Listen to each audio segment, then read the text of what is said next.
꼭 알아야 할 어제의 뉴스. 관객들 앞에서 좀처럼 말문이 열리지 않는 문재인 대통령.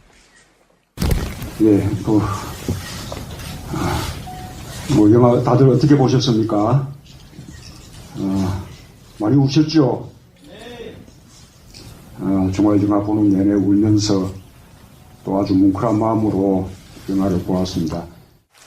박종철 열사 고문치사 등 암울한 역사적 사건을 다룬 이 영화에 대한 문 대통령의 소감은 함께 힘을 모으면 세상은 변한다는 것이었습니다.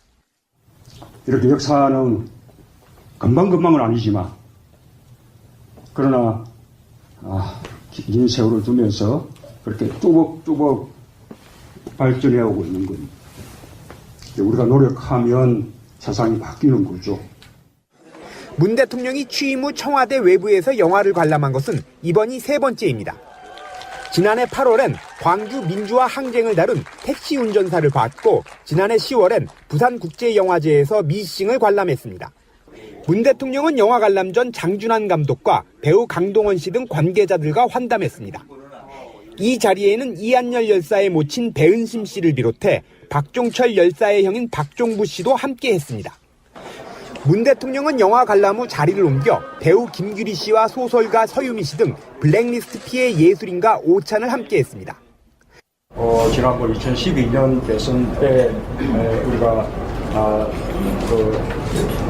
정권 교체에 성공했었다면 그런 일을 겪지 않았을 텐데 하는 대안이 늘 있습니다. 그 사건의 진실을 제대로 규명해서 그에 대해서 책임질 사람들, 벌받을 사람들 확실하게 책임지고 벌받게 하는. 문 대통령은 신년 초부터 군사 독재를 다룬 영화를 관람한 데 이어 블랙리스트 피해 예술인을 따로 만났습니다. 이는 새해에도 적폐청산이 지속된다는 의지를 표명한 것으로 해석됩니다. 오는 9일 문재인 정부 들어 처음 열리는 남북 고위급 회담의 대표단 진용이 모두 갖춰졌습니다. 북측은 리선권 조국평화통일위원회 위원장을 단장으로 전종수 부위원장과 원기루 체육성 부상, 황충성 조평통 부장과 리경식 민족올림픽 조직위원회 위원 등 5명의 대표단 명단을 보냈습니다. 이는 우리 정부가 어제 건넸던 우리 측 대표단 명단과 대체로 급을 맞춘 것이라는 게 대체적인 분석입니다.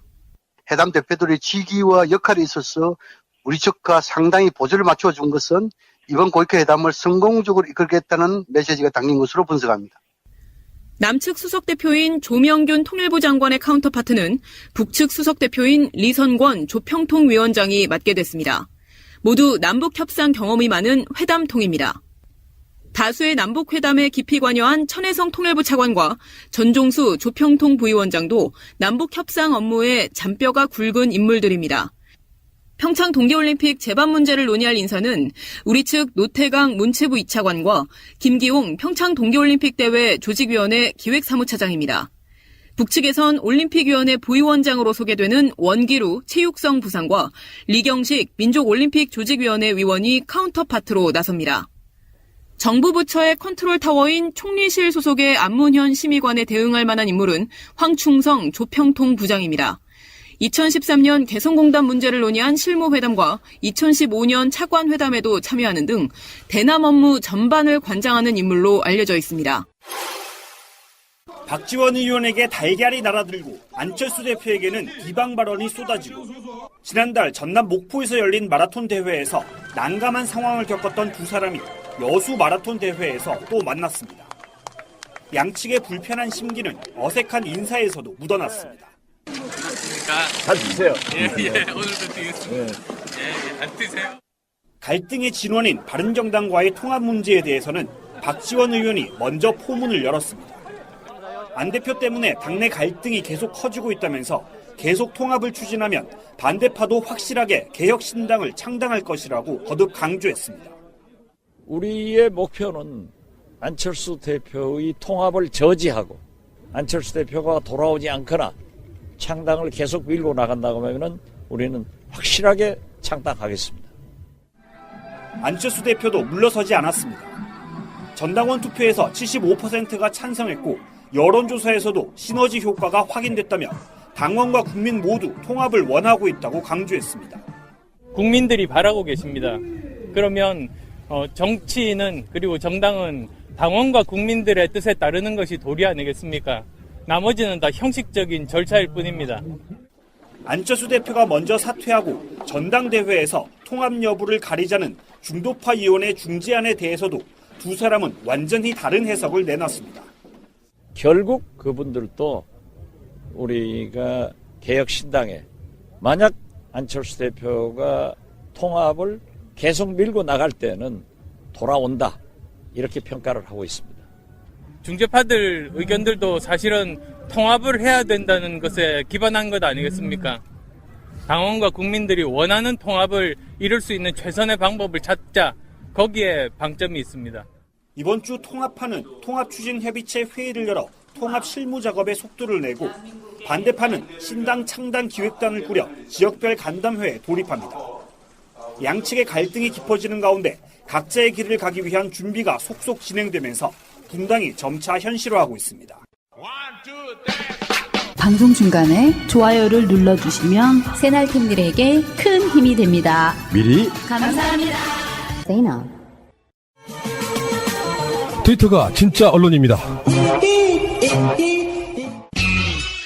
이명박은 지금 포토라인이 바로 한 5m패에 와 있습니다.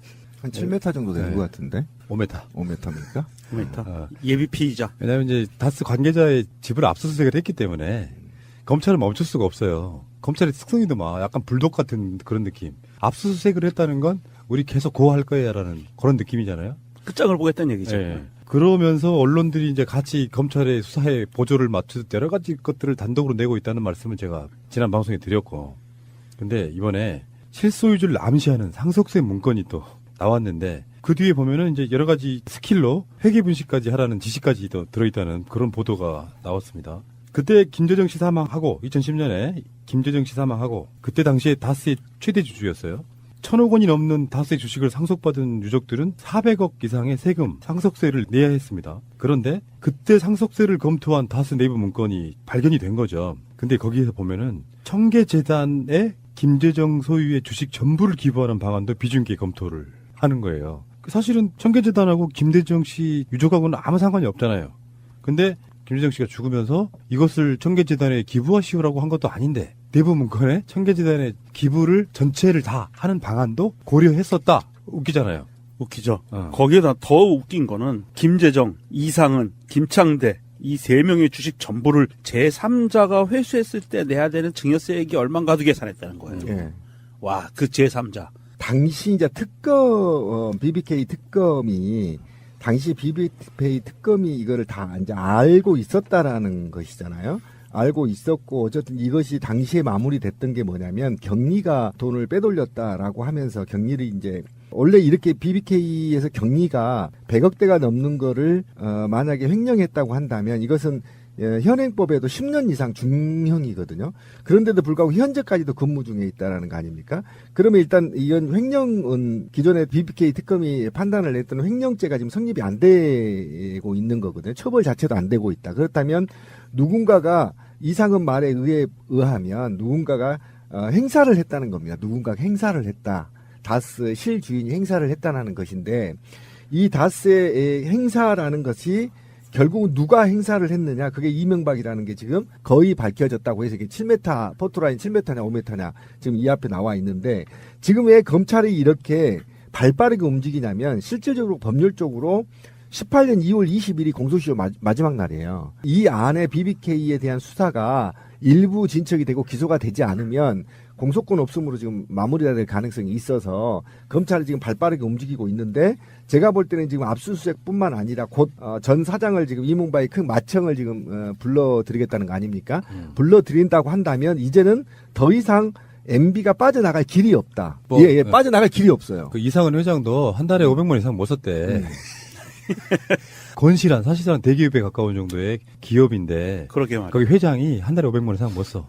500만 원. 경리 직원의 파워가 엄청난 거네요. 그죠. 경리 직원한테 돈을 현금으로 찾아와라고 할 때 인감을 줬기 때문에 이상은 그 인감을 주고 왜 너는 그 돈을 회수하지 않았느냐. 그럼 그 돈이 어디로 갔느냐라고 한마디만 물으면 끝이에요. 더 이상 말할 게 없어요. 너 그 돈 어디다 놨냐? 어떻게 판단해? 너가 판단했냐? 아니면 네 뒤에서 누가 지시를 내린 거냐. 이 말 한마디면 이제 끝입니다. 그래서 MB는 이제 목줄까지 탔던 거고 그래서 홍준표까지 불렀던 것이다. 이렇게 해석할 수밖에 없는 것이죠. 근데 이제 그 발견된 그 문건에 보면 그 외에 아까 좀 전에 말씀드렸던 그 외에도 이런 게 있어요. 상속세를 적게 내기 위해서 회계 수치를 실제와 다르게 꾸며라. 뭐 이런 제안도 있고요. 근데 상속세를 적게 내려면 다수 주식의 가치가 낮아야 되잖아요. 그렇죠. 근데 비상장 주식 가격 산정 기준이 되는 2009년의 당기 순이익을 그러면 임의로 낮춰야 돼. 얼마나 많은 꼼수를 통해 가지고 이거 세금 좀 적게 내고 계획이 없이 돌아가신 거야. 김재정이라는 사람이 뭔가 다른 방식으로 그 세금 안 내고 이명박한테 다시 돌려줘야 되는 이 상황들. 왜냐하면 이명박은 서울시장하고 대통령을 거치면서는 자기가 신고한 재산이 이 액이 있잖아요. 그게 약 500억 가까이 되는 것 중에 집만 빼고 전부 다 국민들한테 환원한다고 했단 말이야. 그것도 안 하고 막 3년 버티니까 국민들이 여론이 빗발치니까 결국 만든 게 사위한테 환원하는 방식으로 청계재단을 만든 거란 말이에요. 제도로서의 민주주의가 흔들리고 구타는 일은 이제 없습니다. 민주주의가 밥이고 밥이 민주주의가 되어야 합니다.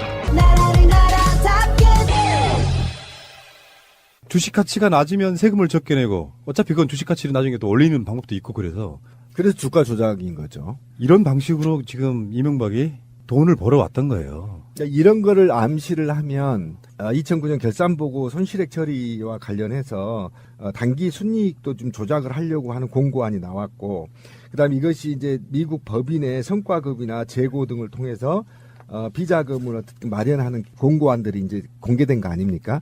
그러니까 이런 게 대한민국 기업들이 개버릇처럼 하고 있다라는 겁니다. MB만 하고 있다라는 게 아니고, 그러니까 얼마만큼 국고가 지금 세고 있는지에 대해서도 돼야 되고, 국세청에서도 과거에 MB 정부나 근해 정부에서 사실은 국세청도 컨트롤되고 있었다는 거 아닙니까? 장악돼서. 근데 이런 문제는 자금 추적이나 이런 문제는 국세청의 고유 권한입니다. 왜 검찰이 움직일 때까지 추적을 못했고 사항을 파악을 못했냐는 겁니다. 늦장 조사에 원래 이 국세청의 권한이요 막강합니다. 사실은 굉장히 이런 부분에 대해서는 치고 나갔어야 되는데 이제야 움직인 거에 대해서 정말 좀 화가 나고요. 노무현 대통령 조사할 때 한상률이 발빠르게 움직여가지고 그럼요. 박연차의 기업을 털어버렸잖아요. 그러면서 결정적으로 노무현 대통령 돌아가시게 된 그렇죠. 계기이기도 합니다. 예. 그런 권한을 갖고 있는 국세청이 기존의 적폐 세력들한테는 왜 이렇게 관용적인 것인지 저는 좀 화가 나고요. 그래서 제가 국세청을 씹었는데 이건 검찰이 안 가도 국세청에서 제대로만 조사해도요. 비자금 밝힐 수 있고요. 그럼요. 환수할 수 있습니다. 맞습니다. 국세청이 조사를 들어가는 거는 기업한테는요. 기업을 경영하는 사람은요. 검찰 수사가 무서운 게 아니고 국세청 수사가 무서운 당연히 거예요. 그렇죠. 예. 왜냐하면 기업들은 사법 권력을 쥐고 있거든요. 근데 국세청은 사실은 매년에 바뀌어요. 직원들이. 그렇기 때문에 굉장히 민감한단 말이에요. 그리고 국세청은 한번 털면 이건 국세청은요. 검찰의 고발도 하면서 돈으로 털어버려요. 기업을. 기업의 생존 목적은 돈을 벌기 위한 거거든요. 그런데 이걸 돈으로 털기 때문에 무서운 거예요. 그리고 그게 해소될 때까지 기록에 남아요, 국세청에. 맞아요. 계속 추적할 수밖에 없는 상황이 직면해 있는 거죠. 이번에 국세청이 다스를 특별 세무조사에 나선 부분은요. 이게 서울청 조사 4국이라는 곳에서 특별 세무조사를 나섰는데 이 조사 4국은요. 국세청 내에 중수부로 분린다는 곳이랍니다. 막강합니다. 예, 그래서 대형 기획조사를 담당하는 곳이기 때문에 아마도 이거는 대검 중수부에서 하는 것보다도 더 무서울 거예요. 왜 사실. 그러냐면 예. 회계 전문가들, 세무 전문가들이 붙기 때문이에요. 맞아요. 지금 검찰은 법률 전문가들이 붙지만 회계 전문가, 세무 전문가들이 붙어버리면 이건 빼도 박도 못하는 겁니다. 맞습니다. 예. 그래서 국세청이 굉장히 중요한 포지션을 갖고 있는데 자본주의 사회에서 전혀 그동안에 움직이지 않은 거에 의해서 몰래 막 싫으니까 이제 움직이는 겁니다. 앞으로는 미리 예산 추적, 관리를 해야 돼요, 대기업들. 맞습니다. 예. 그 국세청이 이제 나섰다고 하니까 어찌됐건 간에 다스는 옴짝달싹 못하는 지금까지 나온 보도로만 봐도 이명박의 것이잖아요. 다스는 이명박 겁니다. 그리고 MB EI는 사실 이때 이런 장난을 칠 때 서울시장이기도 하고 국회의원이기도 하고 대통령이기도 했단 말이에요. 그러니까 이게 공인인 입장에서 저지른 범죄예요. 굉장히 재질이 악질이고요. 이거는 대국민 대사기극이고 만약에 BBK가 MB 거였다고 한다면 제가 화가 난 게 뭐냐면 MB 거였다면 대선에 떨어졌을 거고요. 그러면 박근혜도 부정선거로 당선시키지 않아서 대한민국이 이렇게 상처투성, 갈등투성 이런 시대를 우리가 겪지 않아도 될 것을 MB 때문에 겪었단 말이에요. 그래서 BBK가 굉장히 중요한 사건이에요, 사실은. 이렇게 봐야 돼요. 다스는 누구 겁니까? 해서 그것만 기억하는 사람들은 근데 뭐 무슨 사건인지가 아니고 간단히 말하면 주가 조작과 120억 횡령 사건이에요. 그렇죠. 그것을 이명박이 실소유주가 아니라 실범인으로 보는 사건이거든요. 자, 잠시 후에 다시 올게요.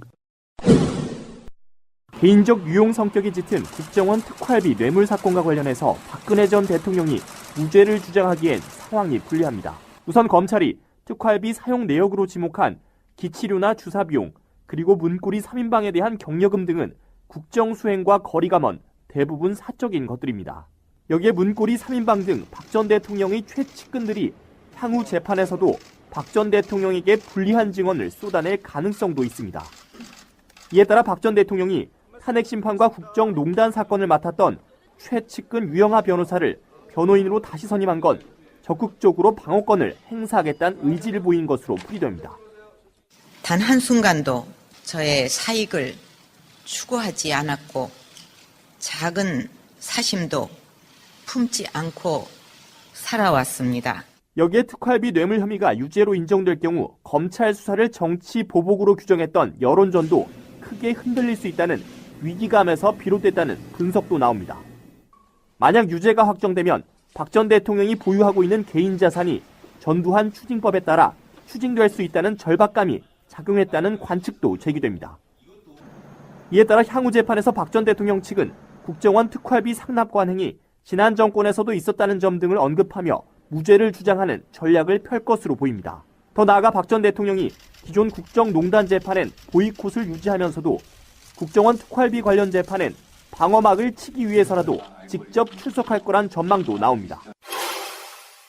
양대 적폐, 이명박 이야기를 했고요. 박근혜 이야기했는데 박근혜 재판하는 과정에서 물론 나오지는 않고 있어요, 지금. 이분 이제 감옥에서 귤까드시고 계시는데 국선 변호인과 함께 재판을 받고 있는데 이번에 국정원이 특수활동비 36억 5천만 원을 상납받은 혐의로 추가 기소를 했습니다. 기소장에 보면은 국정원의 뇌물을 36억 원 받았고요. 그 대부분을 다 사적으로 사용했다는 거예요. 참 아이러니하네요. 엄청 신났겠다. 아니 이 돈을 어디에다 썼을까요? 최순실과 사용한 차명폰 요금, 삼성동 사저 관리 비용, 기치료, 운동치료 등 대금과 문고리 3인방 관리 비용, 대통령 전용 의상실 비용. 미치겠다. 그래 놓고 예전에 이 돈 내가 직접 지불했네만에 이런 식의 이야기를 했고요.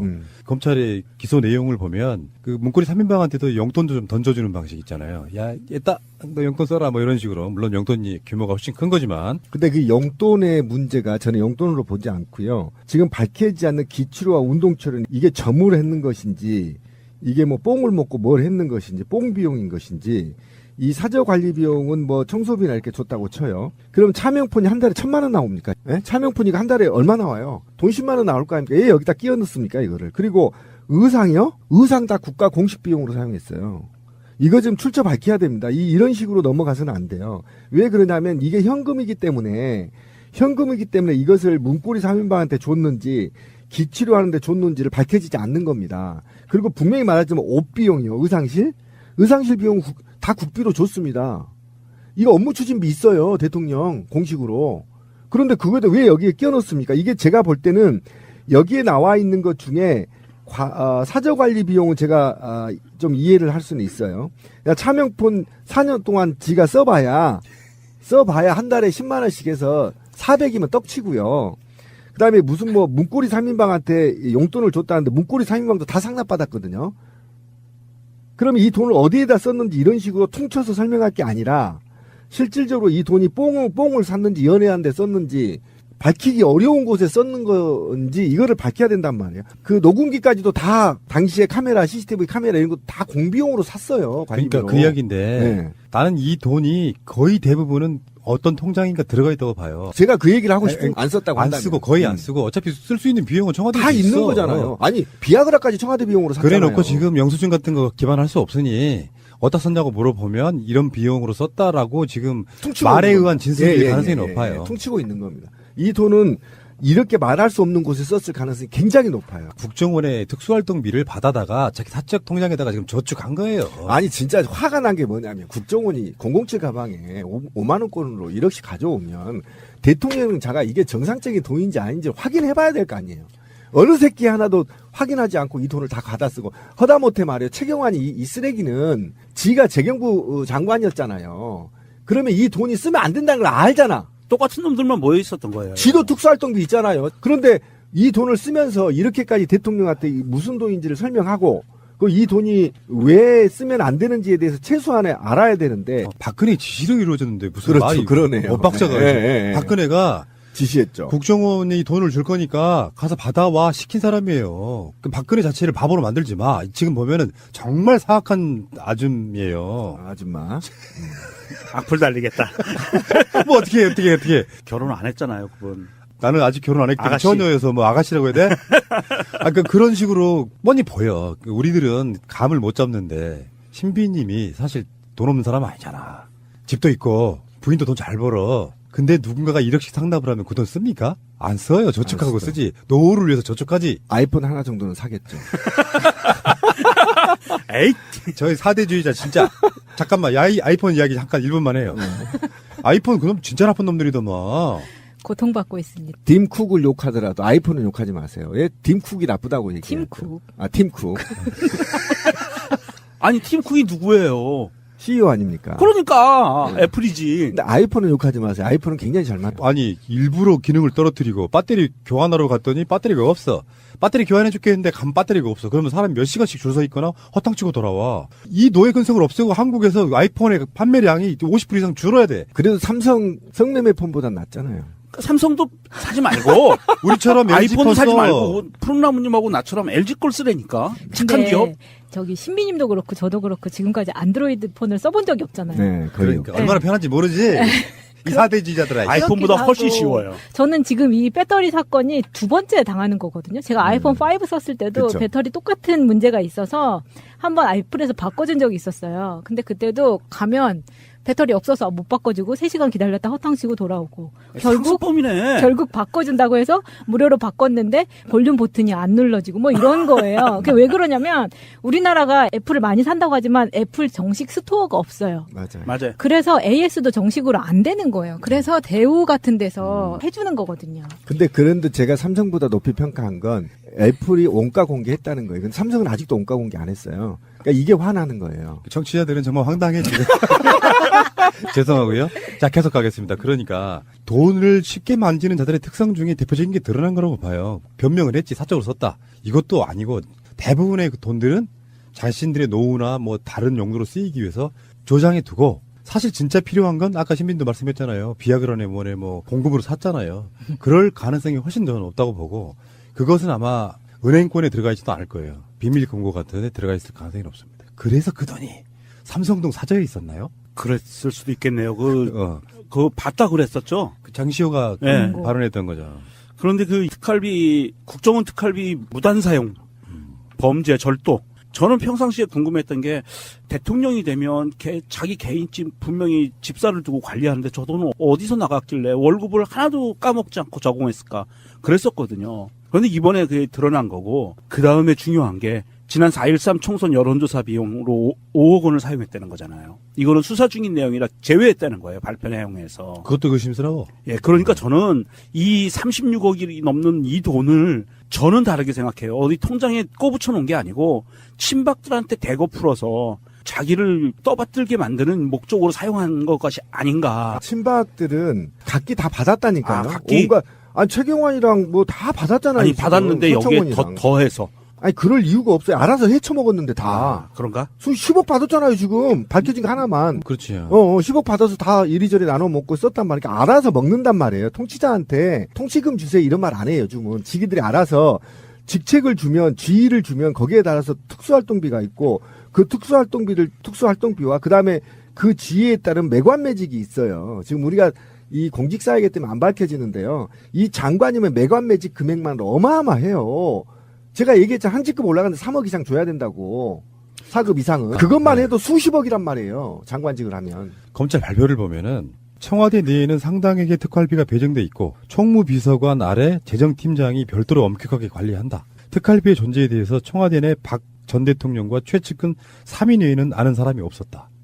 그러니까 나는 제일 궁금한 게 박근혜는 누구의 코치를 받아서 국정원 장에 있잖아요. 안봉근 시켜가지고 국정원장한테 돈을 받아오게 해요. 박근혜가 직접 말하지는 못하고 국정원장 당시 남재준한테 안봉근 시켜가지고 여러분들이 쓰고 계시는 특활비 우리한테 좀 주세요 이렇게 된 거란 말이야. 국정원 특활비를 내가 사적으로 착복해야겠다고 생각하는 그 시작이 누구로부터 시작됐는지가 정말 궁금해요. 그러니까 지금 MB 때부터 있었던 관행이라잖아요. 지금 MB 시절에 특활비도 지금 박근혜 정부 시대처럼 상납이 됐었다는 거예요. 지금 MB 다스 때문에 지금 다 몰려 있는데 MB가 구속되면 지금 MB 특수활동비까지도 지금 수사가 돼야 된다고 주장하는 부분 이 부분이에요. 그러니까 MB 때부터 노무현 정부 때 사실은 국정원장하고 면담도 안 했다 하잖아요.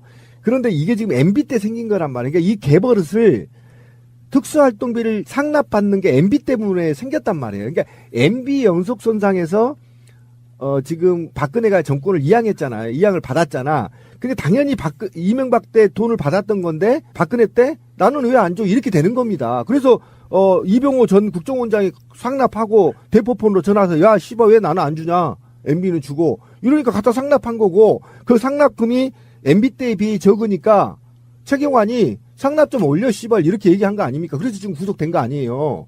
이게 지금 퍼즐이 맞춰지는 거 아니에요? 그러니까 MB가 이 오능이라는 게 바로 그 부분이에요. 부도덕하기가 거의 명예 한 9단급쯤 되는.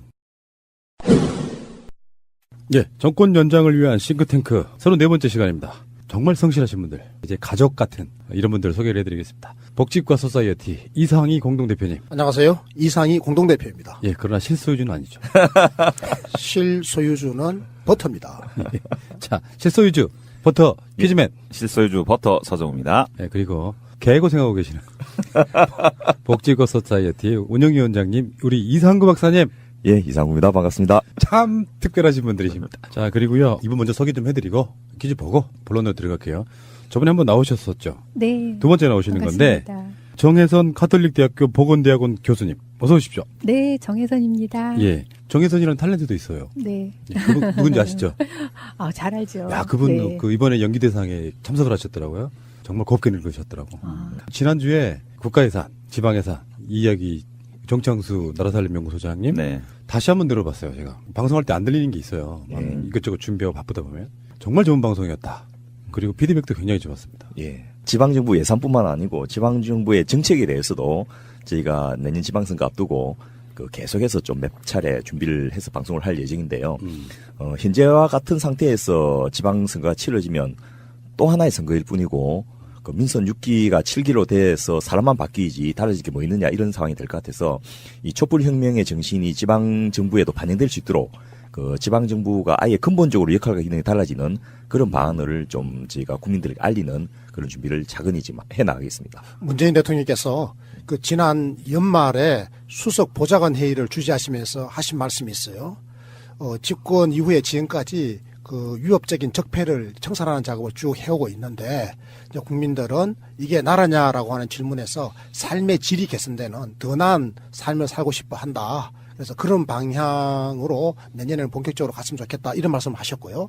그리고 그 다음에 국무위원들하고 함께하는 자리에서 국무위원들을 다 청와대로 모셔가지고 식사를 딱 대접하시면서 그 자리에서는 더 직접적으로 이야기하셨습니다. 내년에는 본격적으로 우리 국민의 삶의 질이 좋아지는 그런 나라를 만듭시다. 함께 고민해 주십시오. 이렇게 요청을 했고요. 그리고 신년사 나왔습니다. 신년사에 정확하게 바뀌었습니다. 삶의 질 이렇게 나왔습니다. 그래서 이제 이게 나라냐에 대한 응답은 국민의 삶의 질을 높이는 게 나라다 이렇게 지금 응답을 하겠다라고 하셨고요. 그래서 오늘 우리 방송도 삶의 질에 있어서 굉장히 중요한 게 일 아닙니까? 그 일을 하면서 우리가 과로하지 말아야죠. 우리 이 시리즈 방송이 사실은 그 목표로 가고 있는 거잖아요. 삶의 질의 향상. 복지국가죠. 그게 바로 저희들이 지난 정권 교체하기 전에는 이게 나라냐라고 외치면서 우리가 이런 나라를 만듭시다라고 정권 교체하지 않습니까? 정권 교체하고 난 다음에는 이게 나라다라고 하는 게 뭐냐? 그게 바로 복지국가입니다. 그랬더니 그 복지국가가 뭐냐? 그래서 출범하실 때는 대통령께서 그게 포용적 복지국가입니다. 이렇게 국정 방향으로 제시했거든요. 그리고 포용적 복지국가가 뭐냐? 이게 좀 어렵잖아요. 이번 아주 구체적으로 말씀하신 거예요. 그게 바로 삶의 질을 보장해주는 국가다. 바로 그겁니다. 지금 정치권의 적폐는 무슨 비리만 있는 게 아닌 것 같고요. 복지를 반대하는 그 모든 세력이 저는 적폐라고 봅니다. 그거 바로 경제 사회적 적폐예요. 네. 그 비리 이런 거는 위법적, 법을 어긴 위법적 적폐 아니겠습니까? 깜빵 가려면 가야죠. 그런데 그렇다고 해서 국민의 살림살이가 좋아지는 건 아니지 않습니까? 살림살이를 좋아지게 하려면 경제사회적 이 불평등과 격차라고 하는 이 거대한 적폐를 우리가 하나씩 해결해 나가야 되는데 바로 우리 그 복지국가, 우리 싱크탱크, 우리 정권 연장 싱크탱크가 바로 그 일을 지금 하고 있다. 예. 자랑스러운 거 아니겠습니까? 그렇죠. 저는 이런 자랑스러운 기회를 주신 존경하는 우리 푸른나무 권PD께 왜 저를 감사와 찬사의 마음을 담아서 이렇게 존경의 마음을 표시하는 겁니다. 제 그 인생 좌우명이 복지예요. 고맙습니다. 저희 집에도 복복자, 복지자가 쓰여 있습니다. 훌륭하십니다. 복을 먹을 땐 지리만 드시는. 네. 저런 쓸데없는 말을 왜 하는지 모르겠어요. 그런 이야기를 하더라고요. 적폐가 뭐냐 뜻이 그랬더니 적당히 패줘야 된대요. 자, 사실 글자가 틀린데. 예. 자, 알겠고요. 고급진 유머를 구사하고 계시는 우리 퀴즈맨. 네. 퀴즈 갑시다. 오늘은 뭐 유머보다는 자료를 좀 준비해봤습니다. 오늘 내용 자체가 과로사 관련이 된 내용이기 때문에 준비했습니다. 글로벌한 자료를 준비했습니다. 자, 세계 평균 노동시간에 대한 얘기인데요. 10위부터 1위까지 내용을 한번 말씀드려보겠습니다. 10위 벨기에. 브뤼셀이고요. 33.02시간, 휴일이 연간 18일. 9위는 리투아니아 빌뉴스라는 도시고요. 평균 노동시간 33시간. 8위는 룩셈부르크 주 평균 노동시간 32.75시간. 여기 재미있는 게 휴일이가 엄청 깁니다. 휴일이 32일. 그러면 시간당 실질 임금이 가장 높습니다. 40.6달러. 한국 돈으로 1시간에 47,000원. 그다음에 7위는 덴마크 코펜하겐 32.64시간. 그다음에 6위가 이탈리아 밀라노 평균 노동시간 32.52시간. 네. 그다음에 5위가 오스트리아 비엔나. 여기는 32.27시간. 연간 27일의 휴가를 쓰고요. 4위 헬싱키 핀란드에 있죠. 31.91시간. 여기도 한 달 휴가 주고요. 3위가 특이합니다. 러시아 모스크바가 3위네요. 평균 노동시간이 31.66시간. 여기도 한 달의 휴일이 있고요. 그 다음에 2위가 프랑스 리옹 31.36시간 29일의 유급 휴가를 받는다. 1위는 프랑스 파리 주평균 노동시간이 30.84시간 여기도 29일의 휴가 이렇게 되어 있습니다. 자, 지난주 문제 여러 세금 중에 지방세와 국세가 있습니다. 다음 중 지방세가 아닌 것은 1번 종합소득세, 2번 자동차세, 3번 재산세, 4번 부동산 취득세 이렇게 돼 있었는데 정답은 종합소득세입니다. 자, 그리고 이번 주 문제. 세계 OECD 연평균 근로시간은 1770시간 정도 됩니다. 대한민국은 이보다 훨씬 더 많은데요.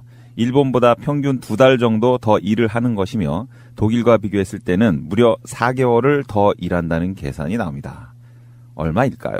1번 1800시간, 2번 2000시간, 3번 2285시간, 4번 3000시간.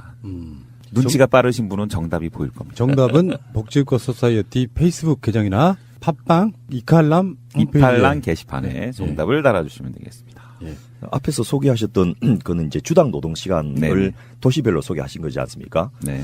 그러면 주 30시간 일하는 그 파리나 이런 데서는 한 달에 한 120시간 일하니까 1년이면 1,400시간밖에 일을 안 하는 거네요. 그렇습니다. 그리고 거기다가 29일에 이제 휴가기 때문에 대부분 유럽에 있는 나라들은 휴가를 한 달씩 다니죠. 예. 거의 유급으로 그것도. 최근에 그런 이슈도 나온 적 있어요. 공무원들 그 연차 휴가 이런 거 그 다음에 모아서 갈 수 있다. 뭐 이런 식의 그게 나온 것도 있고요.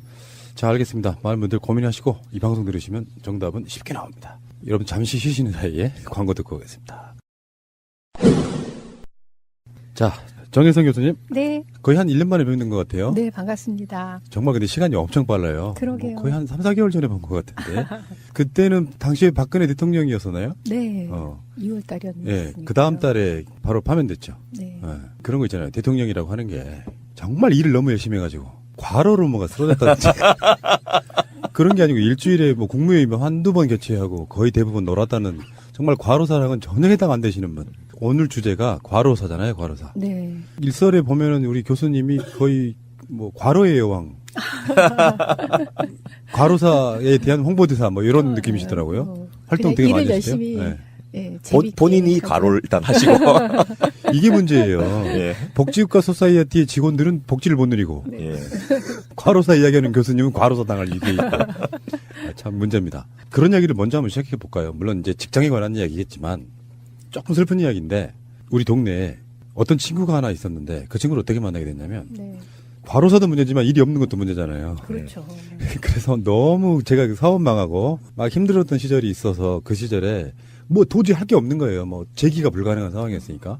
그래서 찾은 게 어디 시장통에 있는 순댓국집이었어요. 근데 그 순댓국집에 가서 이제 뭐 일주일에 보통 한 5-6번 가서 순댓국에 소주 한 잔 뭐 그런 식의 나날을 보내고 있었는데 네. 갑자기 제 또래 어떤 친구 하나가 주방에서 일을 하고 있더라고요. 네. 누군가 봤더니 사장님의 아들이었어요.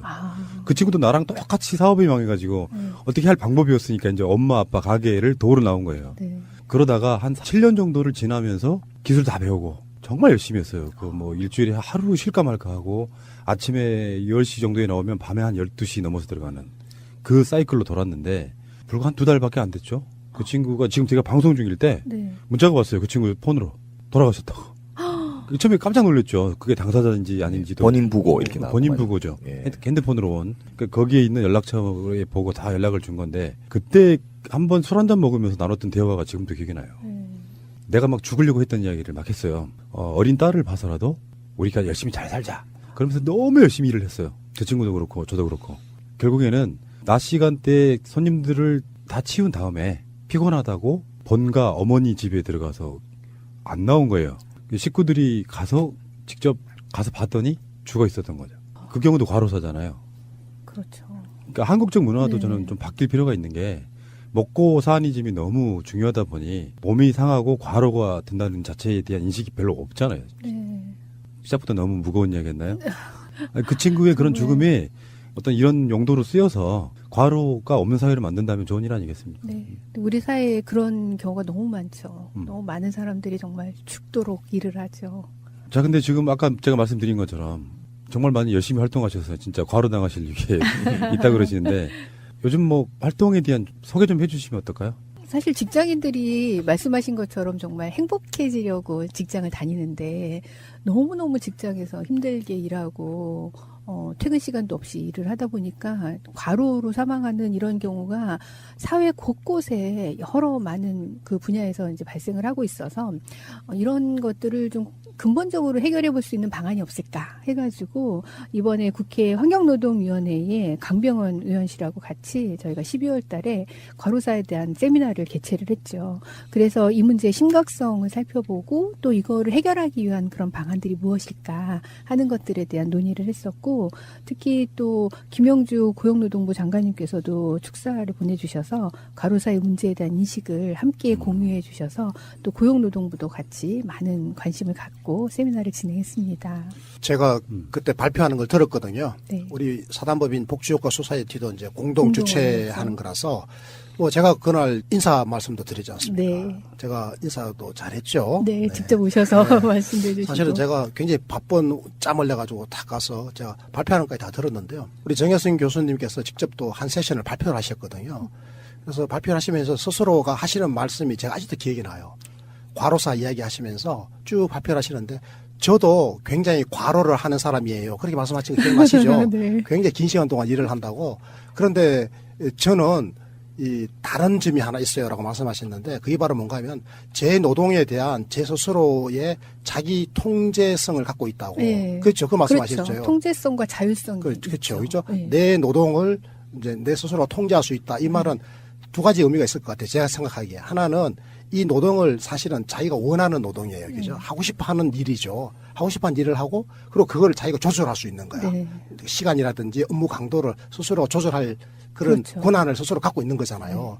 그러니까 길게 일을 하더라도 또 일을 다소 많이 하더라도 그것이 그렇게 고통스럽거나 그런 게 아니라 즐거울 수 있는 거잖아요. 네. 그리고 또 뭐 힘들면은 좀 쉬어서 휴식을 또 가질 수도 있고. 그렇죠. 그래서 저는 이제 이 정반대인 경우에 네. 길게 일하는 게 이게 문제인 것 같아요. 첫 번째, 하기 싫은 일 있잖아요. 생계를 위해서 마지못해서 별로 그 일 원하는 것도 아닌데 생계를 위해서 마지못해서 하는데 그 노동 강도가 크고 높고 노동 시간도 길고 하면 이제 그러면 그게 어렵죠. 또 하나는 그런 노동을 길게 하는데 그 노동 시간이라든지 노동 강도를 스스로가 통제할 수 몸에 맞도록 통제할 수 있는 권한이 아예 주어져 있지 않고 네. 자기 상급자에게 통제권이 주어져 있으면 시키는 대로만 해야 되니까.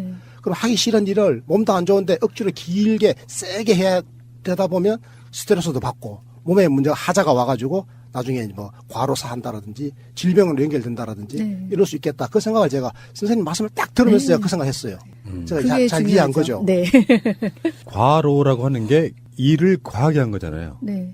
넘게 하는 거지. 그러니까 정해져 있는 선은 분명히 있는데 일을 좀 심하게 많이 한 거지. 그렇죠. 그러다가 죽었다 이런 뜻이잖아요. 네. 우리나라 사전에 올라와 있는지는 모르겠는데 일반적으로 우리 영어로는 써요.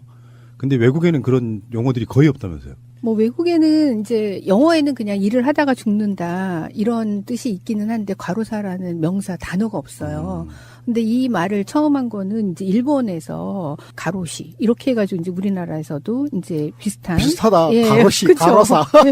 한자는 똑같을 거야 아마. 그러니까 발음이 똑같습니다. 아, 비슷한 얘기죠. 네. 근데 이런 게 이제 그 일을 하다가 너무 무리해서 일을 해서 우리가 그냥 보통 회사에서 일을 하다 보면 피곤하다 이런 말 굉장히 많이 쓰거든요.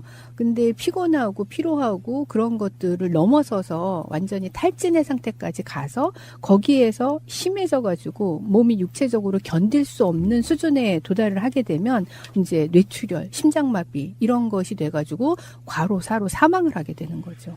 아 무섭네. 그게 제가 최근에 겪은 증상인데요. 네.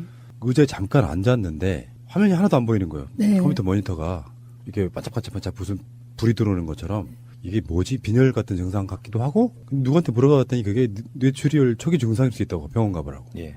지금 그래서 병원 예약해놨습니다. 일과성 뇌허혈증을 해가지고 일시적으로 거기 저 뇌에 이제 혈관이 막히든지 혈류가 안 되는 건데 그게 이제 반복해서 생기면 뇌졸중으로 이행이 되는 그런 종류입니다. 아, 진짜 무섭다. 그러니까 그런 종류를 다 통틀어서 과로사라고 얘기한다는 거죠. 그렇죠. 과로가 지나쳐서 사망에 이른 거죠. 이제. 제가 볼 때 우리 권 PD님 있잖아요. 권 PD님은 그 만약에 이 일을 자기가 원해서 하는 게 아니고 이 노동에 대해서 자기 통제권이 만약에 없다면 그러니까 먹고 살기 위해서 마지못해서 하는 거고 남이 그 윗사람이 시키는 데 되도록 막 따라 하는 통제권 없는 노동을 이렇게 과로하고 있다면 아마 벌써 쓰러졌을 수도 있어 내가 볼 때. 그나마 그래도 지가 하고 싶어서 하고 자기 스스로가 노동을 통제할 수 있는 그 권한을 갖고 있으니까 그나마 그래도 안 쓰러지는 거야 내가 볼 때. 그렇군요. 그런 면이 있어요. 조심하세요. 근데 그런 초기 증상이 나타났을 때 우리 몸이 이런 경고 사인을 보내는 것이거든요. 근데 그럴 때 바로 예방하고 바로 조치를 해야 되는데 이제 그런 것들을 그냥 무시하고 계속 일을 하게 되다 보면은 이런 문제가 생기는 거죠. 아까 제가 말씀드렸던 그 친구도 아마 그런 증상일 거예요. 아마 심장마비라고 직접적인 사인은 이야기하지만 심장마비건 뭐 뇌출혈 이건 다 직접적으로는 과로사의 원인을 갖고 있는 거죠. 과로에. 자, 근데 뭐 우리가 일 많이 하는 사회라는 이야기는 수도 없이 하는데 실제로 우리나라에 이렇게 과로사가 그렇게 많아요? 과로사라는 진단을 받지 않고 그 사망하는 경우들이 비일비재한데 여러분 뭐 언론을 통해서 많이 보셨을 건데요.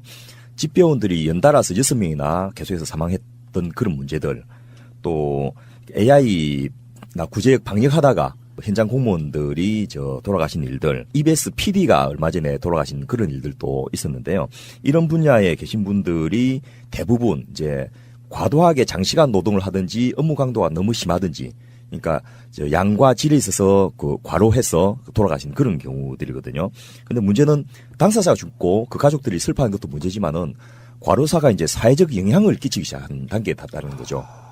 뭐 최근에 그 언론에서 보도돼갖고 굉장히 그 화제가 되었던 것 중에 하나가 고속버스 운전사가 너무 과로를 해가지고 그 앞에 간 차를 받아버려서 일가족이 몰살당하는 일이 있었거든요. 근데 그런 일이 버스 운전사의 업무 강도와 업무 시간에 대해서 규제를 안 하니까 그 살아남기 위해서 그렇게 하고 요즘 그 보험회사들이 덤프트럭은 보험을 잘 안 받아주려 하거든요. 그래서 할 수 없이 자기들끼리 공제 만들 수 있게 하는데 그 이유 중에 하나가 덤프트럭은 이제 그 월급을 받는 것이 아니고 건수별로 이렇게 받다 보니까 그 빨리 많이 뛰어야지 되니까 뭐 중간에 휴게소에서 잠깐 눈 붙이고 또 움직이고 이렇게 하는데 상시적인 과로 상태에 있게 되는 거죠. 그러다 보니까 이제 그 졸다가 옆에 차 앞에 차 받아버리는 게 비일비재해서 사고율이 하도 높고 그러다 보니까 이제 보험회사도 안 받아줄 정도가 되고 받아도 자기는 별로 안 다치니까 또 그 뭐 차를 옆으로 틀어가지고 상대 편차를 보호하는 이런 것보다는 그냥 밀어버리는 이런 경우가 많아져서 이미 뭐 여러 군데서 과로사가 나타나고 있는 그런 상황입니다. 그런 것 때문에 말씀하신 그런 그 운전기사님 같은 경우는 그 영향이 이제 본인한테만 미치는 게 아니라 그 운전하던 그 근처에 있던 다른 차량에게도 영향을 미치게 되고, 그리고 그런 것들 때문에 그 사망을 하거나 사고를 입거나 이런 경우에 또 가족한테까지 영향을 미치니까 이게 한 사람만의 문제가 아니라 우리나라 전체에 영향을 미칠 수 있는 아주 그런 심각한 문제가 되는 거죠. 그러니까 이 과로사라고 하는 게 사실은 의학적 용어라기보다는 사회적 용어에 가깝다고 저는 보는데. 그렇습니다. 그러면 아까 말씀하신 것처럼 의사들은 이제 사망 원인을 뭐 심장마비, 뇌출혈 이렇게 분류를 하겠지만 밖으로 데이터상으로 드러나지 않는 과로사는 엄청 많을 것 같아요. 그렇습니다. 그래서 실제로 산업재해 분류에서 과로사로 인한 사망, 과로 및 스트레스로 인한 질환으로 인한 요양자와 사망자 숫자는 연간 30명에 불과한데요. 실제로 그거는 이제 산업재해에 대해서 입증 책임이 당사자인 노동자한테 있기 때문에 산업재해로 인정을 받는 게 굉장히 적은데요. 그런데 뇌심혈관계 질환으로 인한, 이거는 이제 의학적인 사망 원인이 되는데요. 그런 것들도 이제 그 연간 한 600건에 불과하지만은 이거는 뇌심혈관계 질환을 인해서 이 부분을 산업재해로 인정해 달라고 해서 신청해도 인정 비율이 너무 낮아서 한 23% 정도로 제가 알고 있는데 불과한데, 실제로 이제 이로 인한 요양 건수는 연간 한 2,000건 가까이 되는 이런 식이니까 적지 않다고 봐야 되는 거죠. 이게 무슨 말인지 나 잘 모르겠는데 이해가 잘 안 가요. 이거 우리 정 교수님 좀 쉽게 설명해 주시죠. 쉽게 좀 설명해 주세요. 그러니까 이게 지금 무슨 소리인지 통 이해가 안 가요. 그러니까 과로사로 사망을 하게 되면 그게 산재로 인정을 받을 수가 있는데 산재로 인정받는 절차가 굉장히 어려워요. 그래서 이게 과로 때문에 사망을 한 것인지, 업무가 심해져서 사망을 한 것인지, 아니면은 평소에 뭐 고혈압이나 당뇨병이나 이런 심혈관계 질환이 있어서 그것 때문에 일반 질환으로 사망한 것인지를 구분하기가 어렵죠.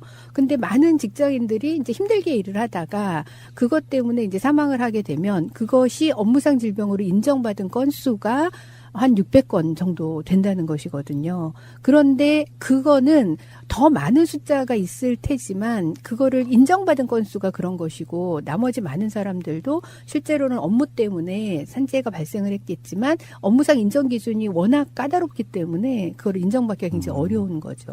그리고 또 이렇게 그 심혈관계 질환, 과로로 인해서 심혈관계 질환이 발생을 했는데 과로로 인해서 발생한 심혈관계 질환으로 사망을 하게 되면 그게 과로사인데, 이렇게 심혈관계 질환으로 사망한 숫자가 1년에 산재로 인정된 건수가 한 350명 정도 되니까 하루에 한 명씩 과로사로 사망한다고 볼 수가 있는 거죠. 죽음과 뭐 이런 게 많다 보니까 순간적으로 이게 적다고 느꼈어요. 네. 근데 이게 지금 밖으로 제가 봤을 때는 뭐 정확한 건 아니죠. 감으로 봤을 때 10%나 정말 드러났을까 싶은 생각이 좀 들고요. 이게 지금 뇌심혈관계라고 하는 게 네. 이게 지금 사망 원인 중에서 우리나라에서는 두 번째잖아요. 암 다음으로 뇌심혈관계 그렇죠. 질환이잖아요. 네. 중요 사망 원인, 국민 전체 사망 네, 원인이. 네, 네. 그런데 미국이라든지 서방에는요, 암보다도 뇌심혈관계 질환으로 인한 뇌심혈관계 질환으로 인한 사망이 암보다도 압도적으로 높거든요. 네. 미국 같은 경우에는 대여섯 배 더 많다고 그러고요. 사실은 우리가 이제 대부분 다 혈관 질환으로 사실은 죽는 거예요. 네. 근데 혈관 질환으로 죽는데 이거는 뭐 그냥 죽도 되어 있는 거잖아요. 그런데 교수님 말씀은 지금 과로, 업무로 인한 어떤 과도한 업무로 인한 스트레스라든지 이런 영향으로 인해 가지고 뇌심혈관계 질환이 더 급격하게 악화돼 가지고 사망하는 경우를 우리가 과로사라고 본다. 그렇죠. 이런 거죠, 지금. 그런데 그 건수가 네. 사실 우리 국민들 중에 거의 태반은 혈관 질환으로 나중에 죽게 돼 있는데, 그런데 그 건수가 그 많은 사람이 죽는데 그 중에서 과로사로 인정받는 경우는 1년에 하루에 한 명 정도라고요? 그렇죠. 너무 적다라는 이야기죠. 그렇죠. 교수님 말씀이 지금. 너무 적기도 하지만 어떻게 보면 또 굉장히 많은 사람들이 아무튼 지금 이 시간 어디에서도 하루에 한 명씩은 과로로 인한 사망을 하고 있는 거죠. 인정받은 것만요. 예. 예. 좀 무섭네요. 네. 저도 뭐 만약에 어떤 변을 당하게 되면 과로사라는 이야기는 안 할 거예요. 의학적으로는. 그렇죠. 병의 직접적 원인만 이야기할 거. 제가 볼 때 과로사 맞는데. 근데 아는 사람만 알아요. 이게 산재랑 연관이 그죠. 있기 때문에 그런 거잖아요. 그렇습니다. 맞아요. 예. 산재 인정 받았냐 안 받았냐 이야기지. 사실 네. 과로사 우리나라 국민들 사실 태반이 과로사로 죽는 거잖아요. 그러니까 산재로 인정받기가 굉장히 어려운 게 왜 어렵냐면 이게 업무로 인한 것이다라는 걸 입증을 해야 되거든요. 그런데 업무로 인한 걸 입증하는 책임이 노동자한테 있어요. 그런데 그 사람은 사망을 했거든요. 그러니까 그거를 입증을 할 수 있는 건 유족들이 해야 되는데 그 사람이 어떻게 일을 했는지를 유족들이 이거를 인정을 해야 되니까 이게 산재로 인정을 받기가 굉장히 어려운 거죠. 그러니까 지금 노동자의 경우에 그렇잖아요. 만약에 우리 이상구 운영위원장이 과로사 하잖아요. 그럼 과로사로 인정 못 받거든. 왜냐하면 그 노동자가 아니잖아. 당신은 자영업자거든. 네. 동네 의원 원장은 자영업자. 자영업자. 그리고 그러네. 우리 저 PD님도 완전 과로사 하시잖아. 그러면 그 산재에서 과로사 인정을 못 받아요. 왜냐하면 얘도 자영업자거든. 자영업자도 아니야. 저는 사업자 신고가 안 돼 있어요. 그냥 개인 방송이에요. 그 개인 자영업자, 네. 비공식 개인 자영업자. 아까 돌아가신 그러니까 동네 국밥집 주인도 마찬가지죠. 그렇지. 아까 그 친구분 있잖아요. 그분도 그런 거야. 그러니까 이런 분들이 실제로는 과로사를 하고 계시지만 우리 통계는 안 잡히는 거잖아. 그것도 감안해야 돼. 그러니까요. 네. 자, 그러면 과로사의 이제 일반적인 원인을 한번 이야기 좀 해보자고요. 의학적으로는 이제 크게 두 가지로 나누는데요. 일단 건강 상태에서 고혈압이 있든지 고지혈증이 있든지 당뇨병이 있든지 이런 분들은 과로사 위험이 굉장히 높아집니다. 그리고 또 하나는 이제 생활 습관의 요인이죠. 그래서 흡연을 많이 하신 분, 또 비만하신 분, 또 운동을 안 하신 분, 이런 분들이 과로사로 인한 그 사망 위험이 굉장히 높은 거고, 그 원인이 그 직업 관련성 질환으로서의 과로이고, 사망의 직접적인 의학적 사인은 뇌혈관 질환이나 심혈관 질환입니다. 그런데 문제는 이것이 업무와 관련해서는 이제 앞서 말씀드렸던 개인적인 그런 연령이나 성별이나 뭐 현재 질환이나 건강 성과나 이런 거 말고 업무와 관련해서는 앞서 말씀드렸던 대로 업무 양, 또 업무 시간, 또 업무에 대한 책임 이런 것들이 또 특히 업무 환경 이런 것들이 영향을 끼친다고 되어 있습니다. 그러니까 우리가 과로사 생각하면 일을 굉장히 오랫동안 많이 하는구나. 그런 것들 때문에 과로사를 했겠다 이렇게 생각을 하잖아요. 그거는 다시 말하면 노동 시간이 길다 그 얘기거든요. 그러니까 당연히 노동 시간이 기니까 그것 때문에 과로사가 생기는데 그러면은 노동 시간이 짧은 경우는 과로사가 안 생기냐? 그게 아니라 노동 시간이 짧을 때에도 업무에 대한 노동 강도가 높은 경우 아주 집중적으로 그거를 계속 신경을 써서 이렇게 해야 되는 경우 예를 들면 뭐 IT 노동자들이라든지 뭐 이런 경우에 그런 그 과로사를 당할 그런 위험이 높은 거죠. 그러니까 이게 단지 양적인 노동 시간의 문제만이 아니라 그것도 굉장히 중요하고 그리고 또 질적으로 그런 그 노동 강도를 조절하는 것 이것도 굉장히 중요한 문제인 거죠. 우리 그 과로사의 그 뇌심혈관계 질병 그 고위험군을 규정할 때 제가 딱 읽으면서 드는 생각이 이거 우리 권 PD님 이야기네 이런 생각이 딱 드는데요. 첫째 주당 60시간 이상의 장시간 노동을 한다. 둘째 고정적으로 야근 작업에 종사한다. 또 세 번째 정치적 심리적으로 부담이 큰 업무를 하고 있다. 또 뭐 힘이 많은 이들은 중노동은 아니지만은 영속적으로 해야 되는 작업이나 그 고열이나 한냉 속에서 작업하는 경우 뭐 이런 식이 되니까 이거 상당 부분 해당되는데 이 생각이 들면서 확 겁이 나더만요. 우리는 뭐 거의 순국 수준의 이제. 예. 자. 그래서 거기에 그 고위험군을 이제 주당 근무 시간이 60시간 이상인 경우 그런 경우에 질병이 많이 발생하는 것으로 이렇게 되어 있는데 이제 그 60시간이라는 기준이 적절한가 하는 거에 대한 논란이 많죠. 왜냐하면은 현재 우리나라의 법정 근로시간은 주 40시간이잖아요. 그리고 또 근로기준법에 의해서 초과 근무를 할 수 있는 그런 그 인정이 되는 기준이 주 52시간까지 가능하거든요. 그런데 주 52시간을 넘으면이 아니라 주 60시간을 넘어야 과로로 인정이 되도록 그렇게 기준이 돼 있어요. 그래서 이것을 이제 이번에 고용노동부가 바로 12월 29일 날 업무상 인정 기준을 또 바꿔서 주 60시간은 기본으로 하지만 52시간이 넘는 그런 경우에도 최근에 3개월 내에 그런 업무량이 굉장히 과도하게 이렇게 인 경우에는 과로사로 인정이 되어질 수 있도록 그렇게 이제 기준도 바꾸었는데 그만큼 이 노동 시간이 우리나라가 정말 장시간 노동이고 노동 시간이 많은데 그것에 대한 인정 기준은 현재의 그 노동 시간에 대한 그런 걸 따라가지 못하고 있어서 이런 걸 바꾸고 개선하는 것이 필요하죠. 그러니까 우리가 촛불혁명으로 대통령을 바꾸고 나니까 여러 가지 변화가 생겼는데 네. 이 과로사에 대한 기준도 이제는 좋아진 거예요. 그래서 방금 교수님께서 말씀하셨듯이 발병 전 12주 동안에 일주 평균 52시간을 초과하는 경우로 60시간 아니고 52시간으로 줄었고요. 거기다가 이제 가중 요인을 여러 가지 명시를 해놨습니다. 그래서 이런 요인이 있으면 그 주당 근무 시간이 좀 적어도 과로사로 인정을 한다 이런 건데요. 근무 일정 예측 곤란 업무 종사자. 그러니까 불규칙하게 하는 경우, 또 교대제 업무 종사자, 또 휴일 업무가 휴일날 부족한 업무를 채워서 일해야 되는 분, 또 유해한 작업 환경에서 종사하는 분, 또 육체 강도가 높은 업무에 종사하는 분, 시차가 큰 출장을 해야 되는 분, 또 정신적으로 긴장을 수반한 업무를 해야 되는 분, 이런 분들이 사망할 경우에 과로사를 인정해준다. 이렇게 이제 규정이 점점 확대되는 거, 이런 것도 대통령을 바꾸고 나서 생긴 일들입니다. 네.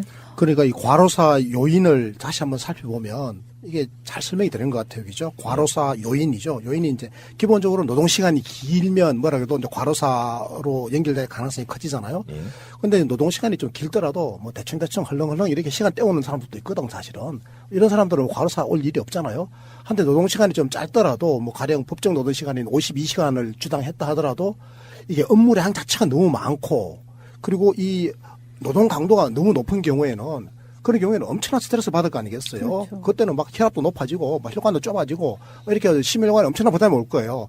그러면 스톱해야 되는데 노동을 좀 스톱하고 쉬어야 되는데 이게 막 못 쉬는 경우가 있단 말이에요. 이거 안 하면 목 잘리게 생겼단 말이죠. 위에서 막 쪼고 이러잖아요. 그런 경우는 쉬지를 못한단 말이에요. 이게 무슨 업무에 대한 책임감이에요. 업무에 대한 책임감이 너무 이제 과도하게 다가오면 이거 스트레스를 감당을 못 하거든요. 그리고 뭐 또 일하는 환경 자체가 쾌적하지도 못하고 굉장히 스트레스를 만드는 환경이고 이렇게 되면 그러면 이제 과로사로 연결될 가능성이 높다. 이렇게 봐야 될 것 같아요. 저는 대충 계산해 보니까 일주일에 70시간 정도는 하는 것 같아요. 일을 새벽까지. 예. 근데 진짜 중요한 건 내가 못할 정도로 체력적으로 이게 딸린다 생각하면 안 할 거예요. 저도 성격이 좀 그렇거든요. 그러니까 보통 한 새벽 3시에 끝나면 보통 같으면 집에가 잘 텐데 저는 일단 1시간 정도 걸어요 또. 그래서 운동 느낌 좀 약간 좀 훌훌 털어버리는 거. 이게 굉장히 정신노동이라서 하루 종일 엄청난 것들이 쌓여요. 토론하다가도 막 스트레스 받기도 하고 여러 가지 문제 때문에. 그런 것들을 가급적 털어버리려고 하면서 한 1시간 정도 걷습니다. 네. 그러니까 아직까지는 체력적으로 버틸만 하니까 하는 건데 그것도 영향이 있죠. 그러니까 뭐 직접적인 육체적인 어떤 지병 이런 것도 있지만 스트레스가 제가 보기에는 가장 큰 요인이 아닐까 싶은 생각 해보거든요. 증명할 수는 없지만. 그 1시간 걷는 거 그거 굉장히 잘하는 거예요. 아니 그거 1시간 안 걸었으면 어떡할 뻔했어요. 그 1시간 걸어가지고 그 스트레스를 날리는 거야 사실은. 그러면서 좀 긍정적으로 생각하려고 엄청 노력하죠. 근데 만약에 저 위에 높은 사람이 일일이 감시하면서 1시간 그 걷는 것도 못 걷게 하고 그렇지. 10분만 쉬고 다시 돌아가서 일해 이렇게 해봐. 맞아요. 그래서 미쳐. 이 노동시간하고 직접적인 상관관계가 있는데 거기다가 업무의 자율성이 얼마나 있는지가 이제 관건 요인인데요. 실제로 집배 노동자들, 우체국 직원들 같은 경우에 건수별로 이렇게 할당을 하거든요. 지역에 대해서 몇 건 이상을 이제 배달하게 돼 있다 보니까 이분들의 연간 근무 시간을 조사해 봤더니 2,869시간까지 나오는 거예요. 어마어마하게 많은 거죠. 그리고 자동차 운수 노동자, 소위 말해서 버스하고 택시하고 또 화물차 운전하신 분들은 이 하루 평균 11.7시간. 그런데 택시는 그나마 좀 나아요. 중간에 힘들면 손님 없을 때 잠깐 세우고 쉬고 이렇게 할 수 있는데 버스는 한 번 들어가면 코스를 완전히 돌아서 와야지 잠시 쉴 수가 있거든요. 그리고 또 길이 막혀서 늦으면 주어진 쉬는 시간 또 짧게 해서 다음으로 출발해야 되는데 이분들도 해보니까 연간 평균으로 계산해봤더니 3,000시간 넘더라는 거고요. 게임 업계에는 주 58시간 이상을 근무하는데 업무 강도가 또 굉장히 센 거예요. 주어진 시간까지 뭘 만들어내야 되니까.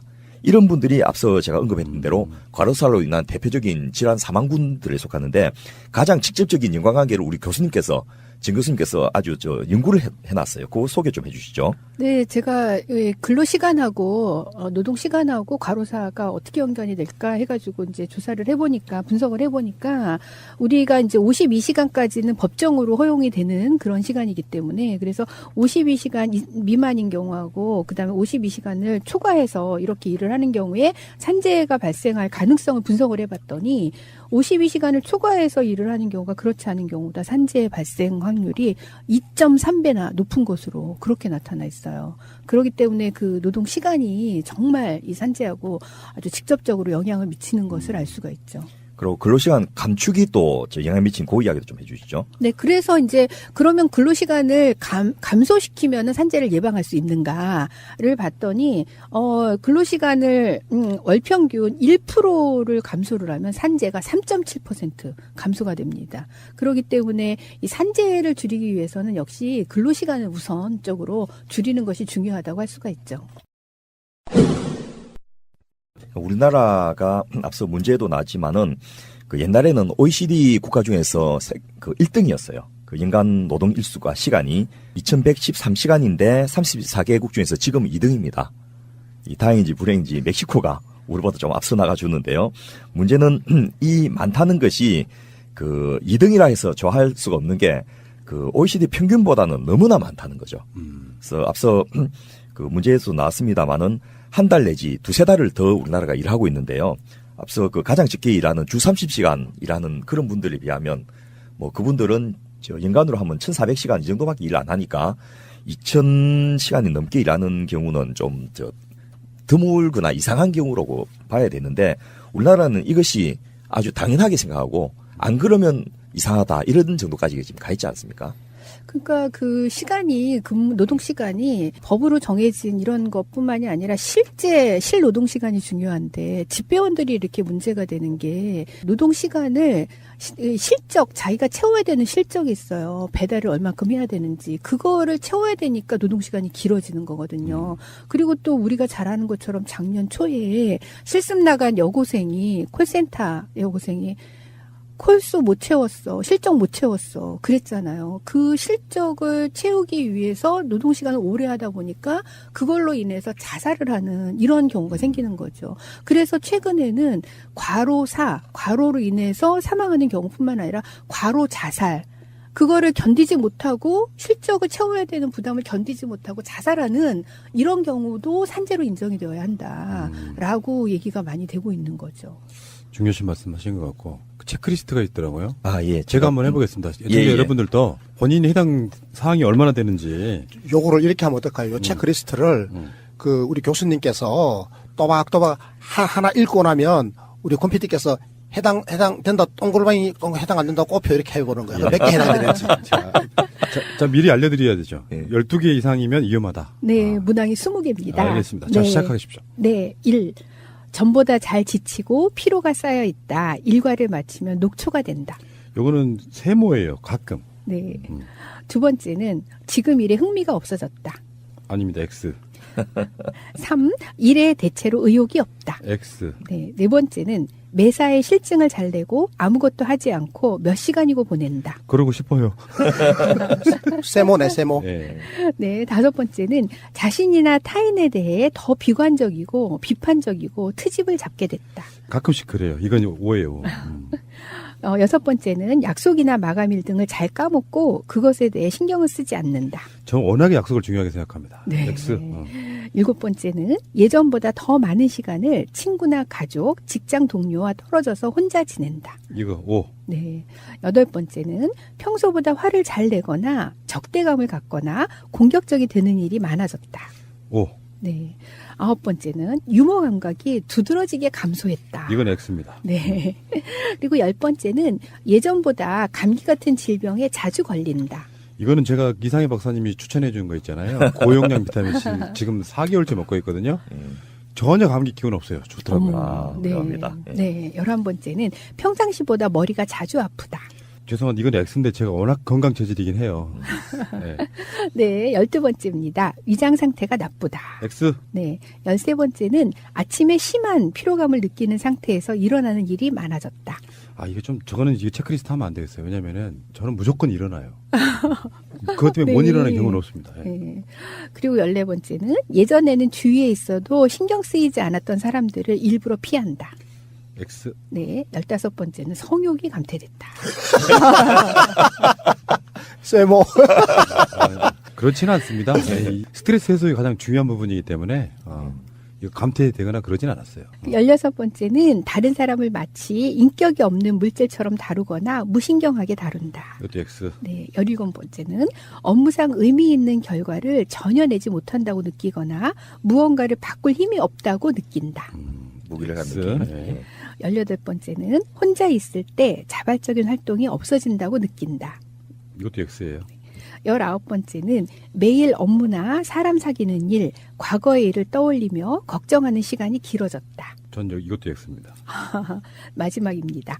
한계를 느끼고 있거나 기력이 쇠약해져 있다.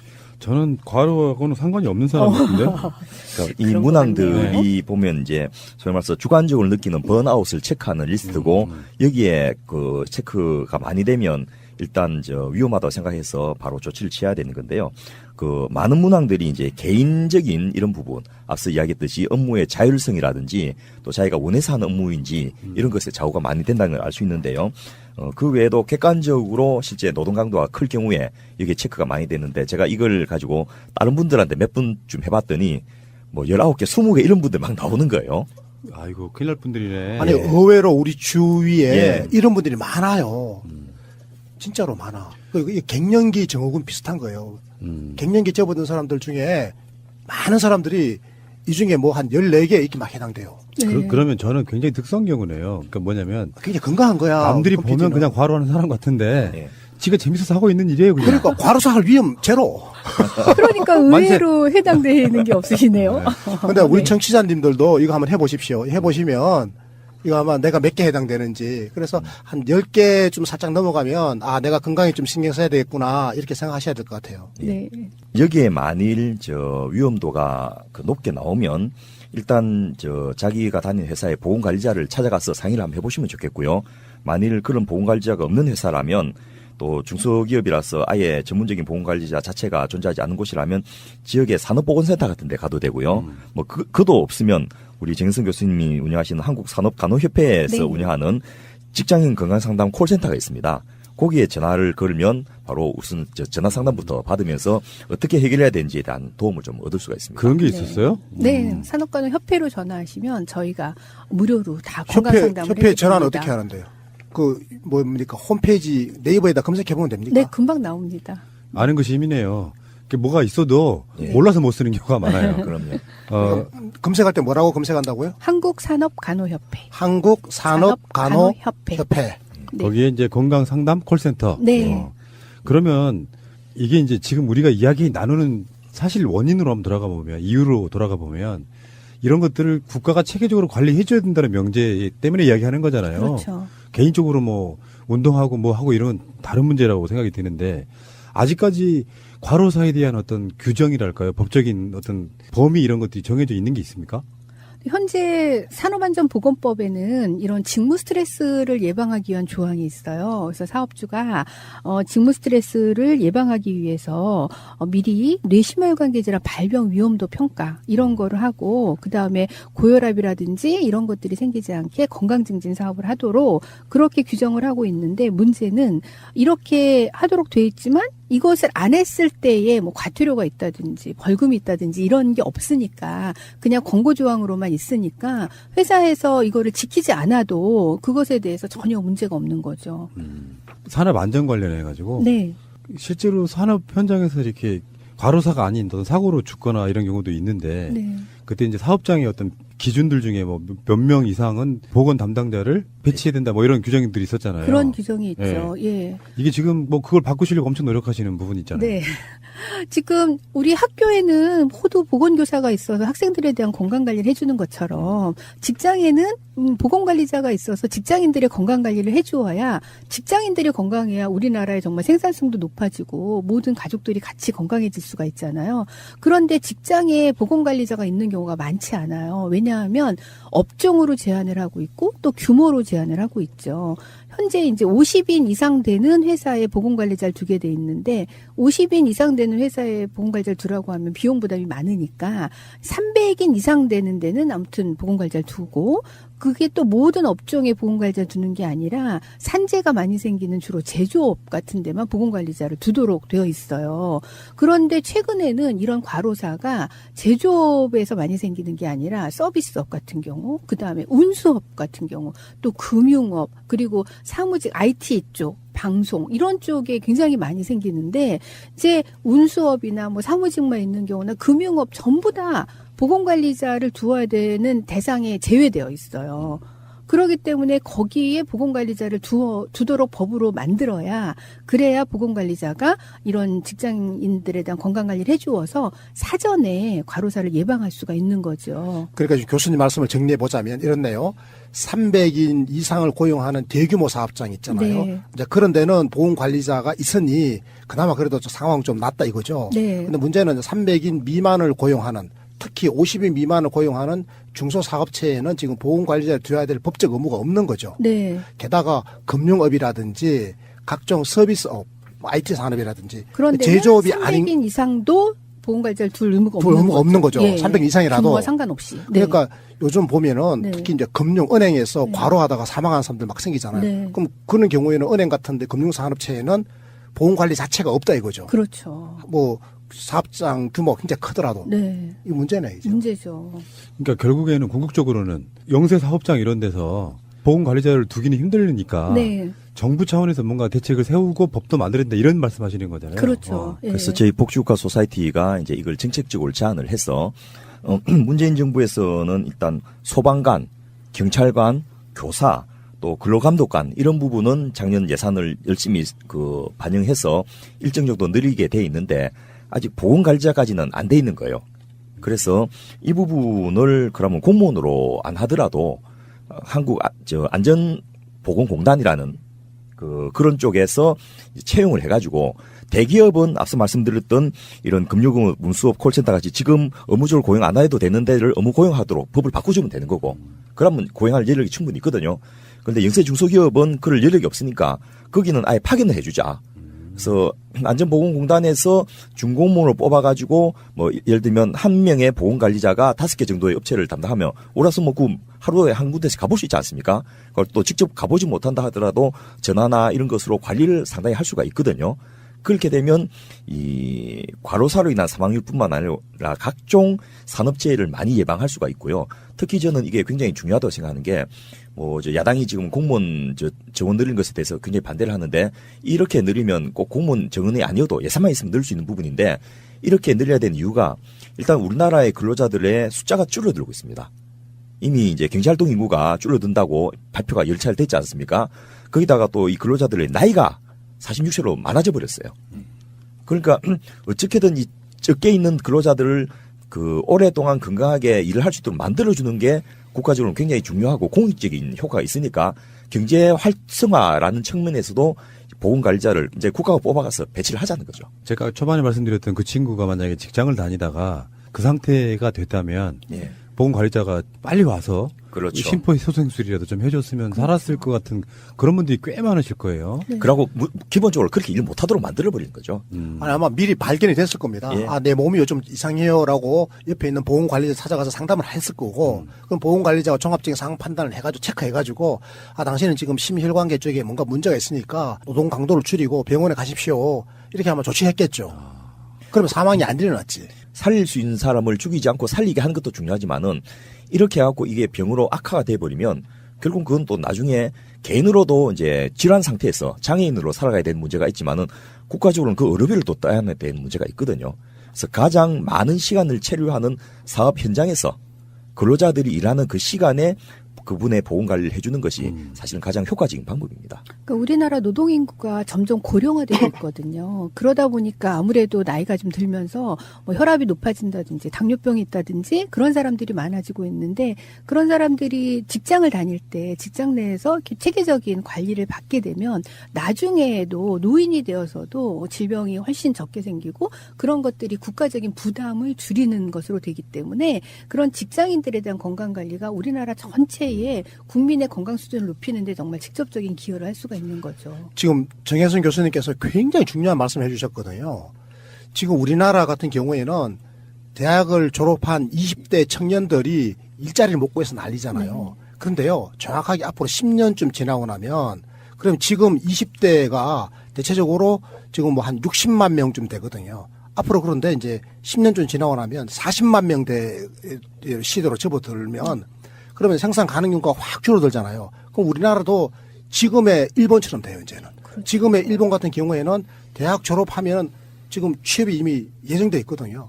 골라서 갈 정도예요. 그러니까 일본 정부가 지금 어떤 생각을 하는가 하면 65세인 노인들을 이제 초기 노인들 75세까지 65세를 75세까지 연장해가지고 이제 어르신들이 일을 할 수 있는 서비스 업종은 어르신들 중심으로 재편하는 거죠. 네. 그러니까 힘든 일은 젊은이들이 하고 약간 덜 힘든 일은 이제 어르신들로 재편하는 이런 노동시장 구조를 재편하는 일을 지금 한다라고 그래요. 그렇지 않고서는 일본 경제가 버텨낼 수가 없고 만약에 그런 시대로 간다면 아까 이상구 운영위원장이 평균 노동자들 나이가 우리나라에 몇 살이라고 그랬지 아까? 46세. 맞습니까? 46세? 네, 46세. 그러면 앞으로 우리나라한테 10년쯤 지나고 나면 46세가 아니라 50세 넘어갈 거 아니겠습니까? 그렇죠.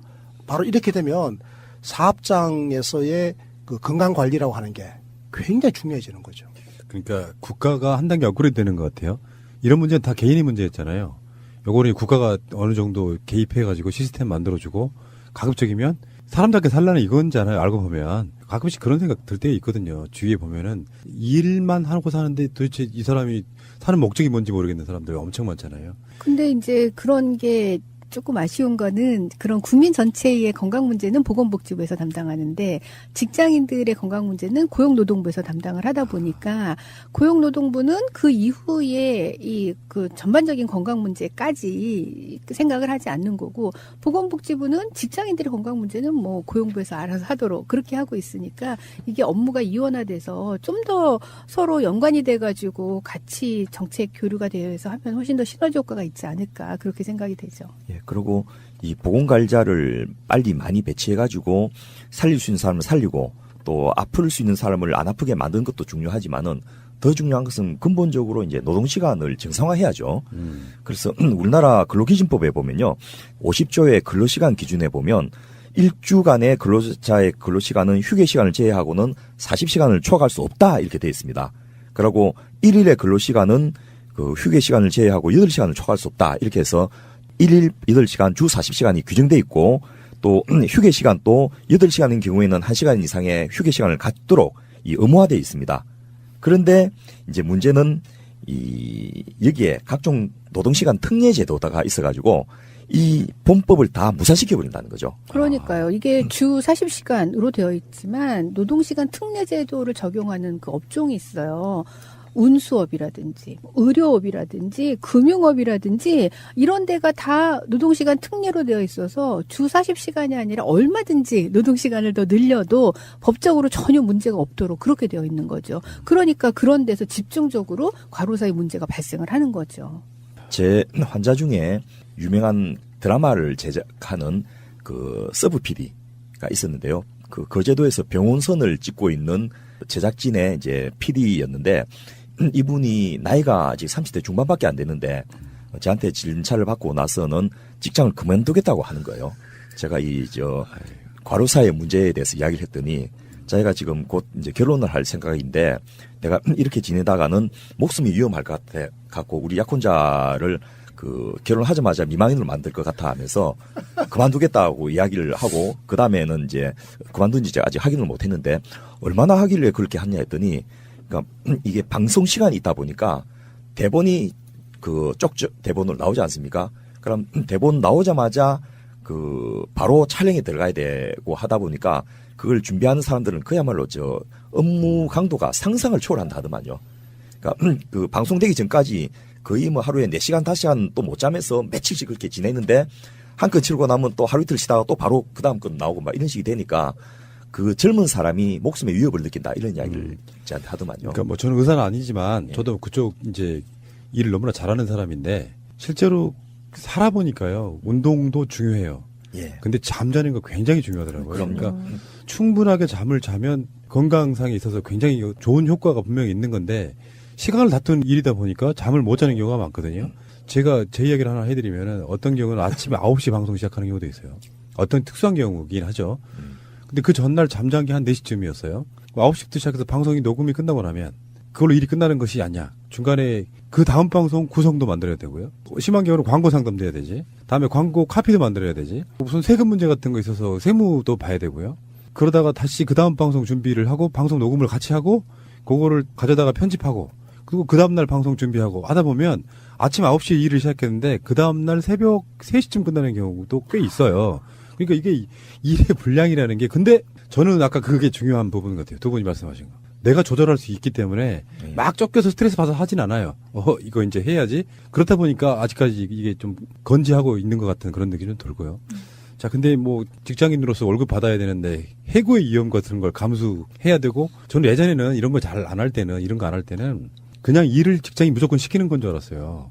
근데 나중에 알고 봤더니 돈을 더 벌기 위해서 추가로 일하시는 분들도 꽤 많이 있더만요.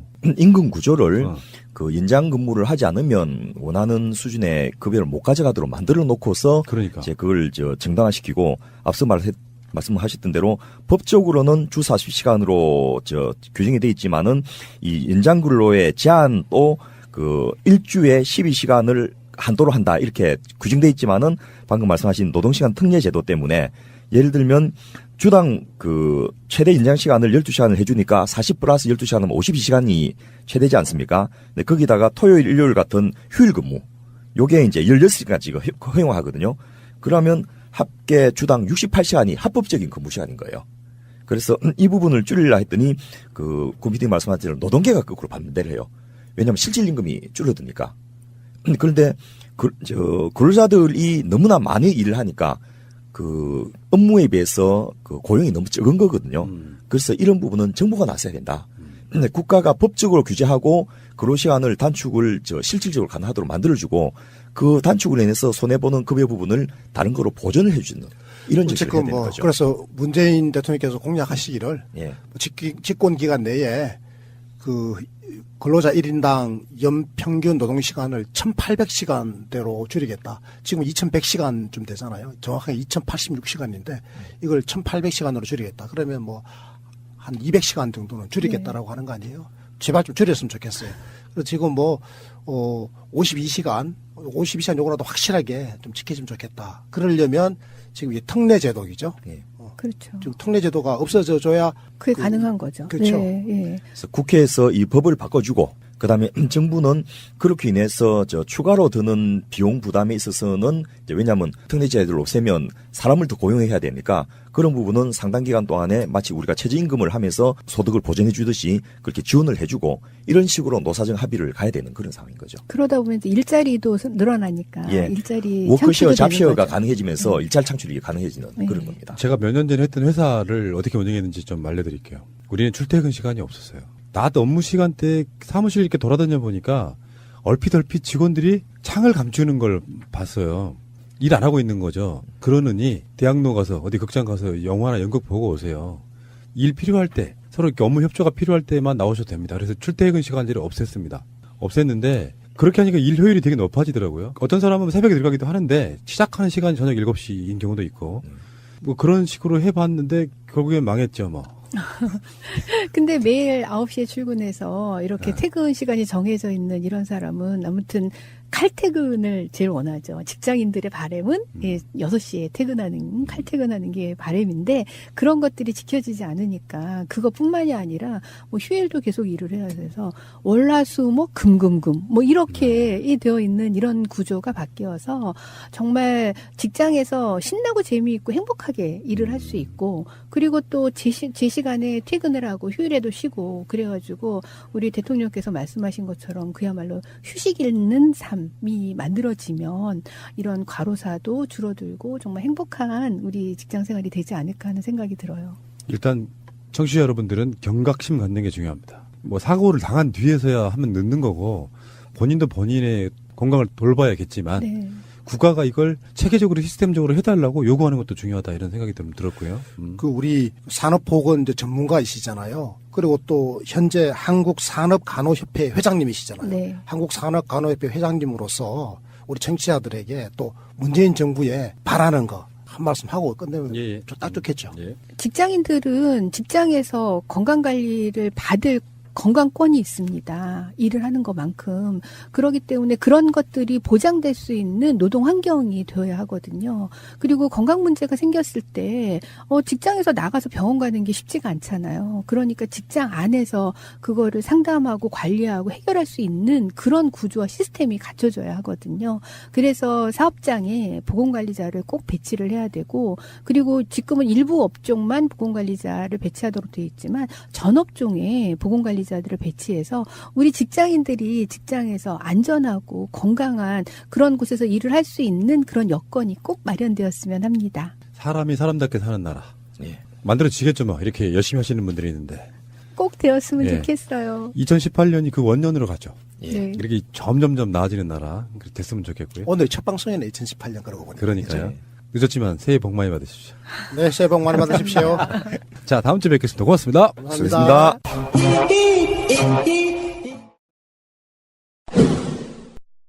예, 정권 연장을 위한 싱크탱크 34번째 시간입니다. 정말 성실하신 분들, 이제 가족 같은 이런 분들 소개를 해드리겠습니다. 복지과 소사이어티 이상희 공동대표님. 안녕하세요. 이상희 공동대표입니다. 예, 그러나 실소유주는 아니죠. 실소유주는 버터입니다. 자, 실소유주 버터 피즈맨. 실소유주 버터 서정우입니다. 예, 그리고 개고생하고 계시는 복지과 소사이어티 운영위원장님 우리 이상구 박사님. 예, 이상구입니다. 반갑습니다. 참 특별하신 분들이십니다. 자, 그리고요. 이분 먼저 소개 좀 해드리고 퀴즈 보고 본론으로 들어갈게요. 저번에 한번 나오셨었죠? 네. 두 번째 나오시는 반갑습니다. 건데 정혜선 카톨릭대학교 보건대학원 교수님 어서 오십시오. 네, 정혜선입니다. 예, 정혜선이라는 탤런트도 있어요. 네. 예, 그분 누군지 아시죠? 잘 알죠. 야, 그분 네. 그 이번에 연기대상에 참석을 하셨더라고요. 정말 곱게 늙으셨더라고. 지난주에 국가예산, 지방예산 이 이야기 정창수 나라살림연구소장님 다시 한번 들어봤어요. 제가 방송할 때 안 들리는 게 있어요. 막 이것저것 준비하고 바쁘다 보면 정말 좋은 방송이었다. 그리고 피드백도 굉장히 좋았습니다. 예, 지방정부 예산뿐만 아니고 지방정부의 정책에 대해서도 저희가 내년 지방선거 앞두고 계속해서 좀 몇 차례 준비를 해서 방송을 할 예정인데요.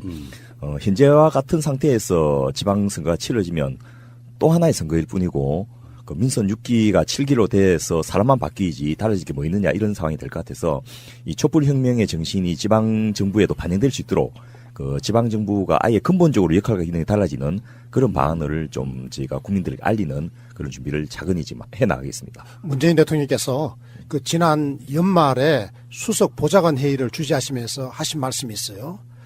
집권 이후에 지금까지 그 위협적인 적폐를 청산하는 작업을 쭉 해오고 있는데 이제 국민들은 이게 나라냐라고 하는 질문에서 삶의 질이 개선되는 더 나은 삶을 살고 싶어 한다. 그래서 그런 방향으로 내년에는 본격적으로 갔으면 좋겠다. 이런 말씀을 하셨고요.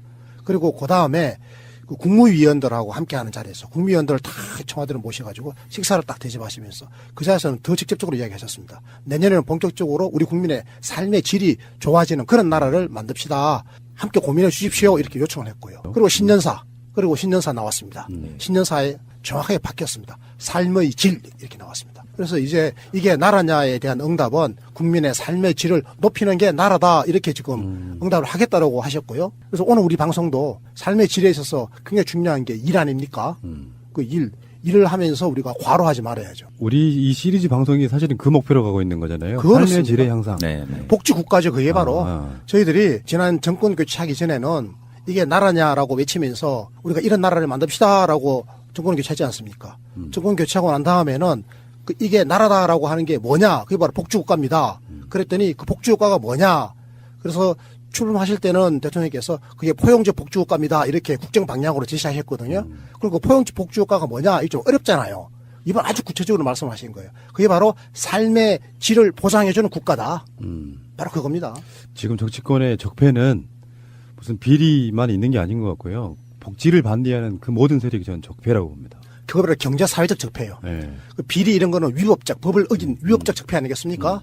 깜빵 가려면 가야죠. 그런데 그렇다고 해서 국민의 살림살이가 좋아지는 건 아니지 않습니까? 살림살이를 좋아지게 하려면 경제사회적 이 불평등과 격차라고 하는 이 거대한 적폐를 우리가 하나씩 해결해 나가야 되는데 바로 우리 그 복지국가, 우리 싱크탱크, 우리 정권 연장 싱크탱크가 바로 그 일을 지금 하고 있다. 자랑스러운 거 아니겠습니까? 그렇죠. 저는 이런 자랑스러운 기회를 주신 존경하는 우리 푸른나무 권PD께 왜 저를 감사와 찬사의 마음을 담아서 이렇게 존경의 마음을 표시하는 겁니다. 제 그 인생 좌우명이 복지예요. 고맙습니다. 저희 집에도 복복자, 복지자가 쓰여 있습니다. 훌륭하십니다. 복을 먹을 땐 지리만 드시는. 네. 저런 쓸데없는 말을 왜 하는지 모르겠어요. 그런 이야기를 하더라고요. 적폐가 뭐냐 뜻이 그랬더니 적당히 패줘야 된대요. 자, 사실 글자가 틀린데. 자, 알겠고요. 고급진 유머를 구사하고 계시는 우리 퀴즈맨. 퀴즈 갑시다. 오늘은 뭐 유머보다는 자료를 좀 준비해봤습니다. 오늘 내용 자체가 과로사 관련이 된 내용이기 때문에 준비했습니다. 글로벌한 자료를 준비했습니다. 자, 세계 평균 노동시간에 대한 얘기인데요. 10위부터 1위까지 내용을 한번 말씀드려보겠습니다. 10위 벨기에. 브뤼셀이고요. 33.02시간, 휴일이 연간 18일. 9위는 리투아니아 빌뉴스라는 도시고요. 평균 노동시간 33시간. 8위는 룩셈부르크 주 평균 노동시간 32.75시간. 여기 재미있는 게 휴일이 엄청 깁니다. 휴일이 32일. 그러면 시간당 실질 임금이 가장 높습니다. 40.6달러. 한국 돈으로 1시간에 47,000원. 그다음에 7위는 덴마크 코펜하겐 32.64시간. 그다음에 6위가 이탈리아 밀라노 평균 노동시간 32.52시간. 네. 그다음에 5위가 오스트리아 비엔나. 여기는 32.27시간. 연간 27일의 휴가를 쓰고요. 4위 헬싱키 핀란드에 있죠. 31.91시간. 여기도 한 달 휴가 주고요. 3위가 특이합니다. 러시아 모스크바가 3위네요. 평균 노동시간이 31.66시간. 여기도 한 달의 휴일이 있고요. 그 다음에 2위가 프랑스 리옹 31.36시간 29일에 유급 휴가를 받는다. 1위는 프랑스 파리 주평균 노동시간이 30.84시간 여기도 29일의 휴가 이렇게 되어 있습니다. 자, 지난주 문제 여러 세금 중에 지방세와 국세가 있습니다. 다음 중 지방세가 아닌 것은 1번 종합소득세, 2번 자동차세, 3번 재산세, 4번 부동산 취득세 이렇게 돼 있었는데 정답은 종합소득세입니다. 자, 그리고 이번 주 문제. 세계 OECD 연평균 근로시간은 1770시간 정도 됩니다. 대한민국은 이보다 훨씬 더 많은데요. 일본보다 평균 2달 정도 더 일을 하는 것이며 독일과 비교했을 때는 무려 4개월을 더 일한다는 계산이 나옵니다. 얼마일까요? 1번 1800시간, 2번 2000시간, 3번 2285시간, 4번 3. 꼭 알아야 할 어제의 뉴스. 관객들 앞에서 좀처럼 말문이 열리지 않는 문재인 대통령. 네, 영화 다들 어떻게 보셨습니까? 많이 우셨죠? 주말 영화 보는 내내 울면서 또 아주 뭉클한 마음으로 영화를 보았습니다. 박종철 열사 고문치사 등 암울한 역사적 사건을 다룬 이 영화에 대한 문 대통령의 소감은 함께 힘을 모으면 세상은 변한다는 것이었습니다. 이렇게 역사는 금방금방은 아니지만 그러나 긴 세월을 두면서 그렇게 뚜벅뚜벅 발전해 오고 있는 겁니다. 우리가 노력하면 세상이 바뀌는 거죠. 문 대통령이 취임 후 청와대 외부에서 영화를 관람한 것은 이번이 3번째입니다. 지난해 8월엔 광주 민주화 항쟁을 다룬 택시 운전사를 봤고 지난해 10월엔 부산국제영화제에서 미싱을 관람했습니다. 문 대통령은 영화 관람 전 장준환 감독과 배우 강동원 씨 등 관계자들과 환담했습니다. 이 자리에는 이한열 열사의 모친 배은심 씨를 비롯해 박종철 열사의 형인 박종부 씨도 함께했습니다. 문 대통령은 영화 관람 후 자리를 옮겨 배우 김규리 씨와 소설가 서유미 씨 등 블랙리스트 피해 예술인과 오찬을 함께했습니다. 지난번 2012년 대선 때 우리가 정권 교체에 성공했었다면 그런 일을 겪지 않았을 텐데 하는 대안이 늘 있습니다. 그 사건의 진실을 제대로 규명해서 그에 대해서 책임질 사람들, 벌받을 사람들 확실하게 책임지고 벌받게 하는. 문 대통령은 신년 초부터 군사 독재를 다룬 영화를 관람한 데 이어 블랙리스트 피해 예술인을 따로 만났습니다.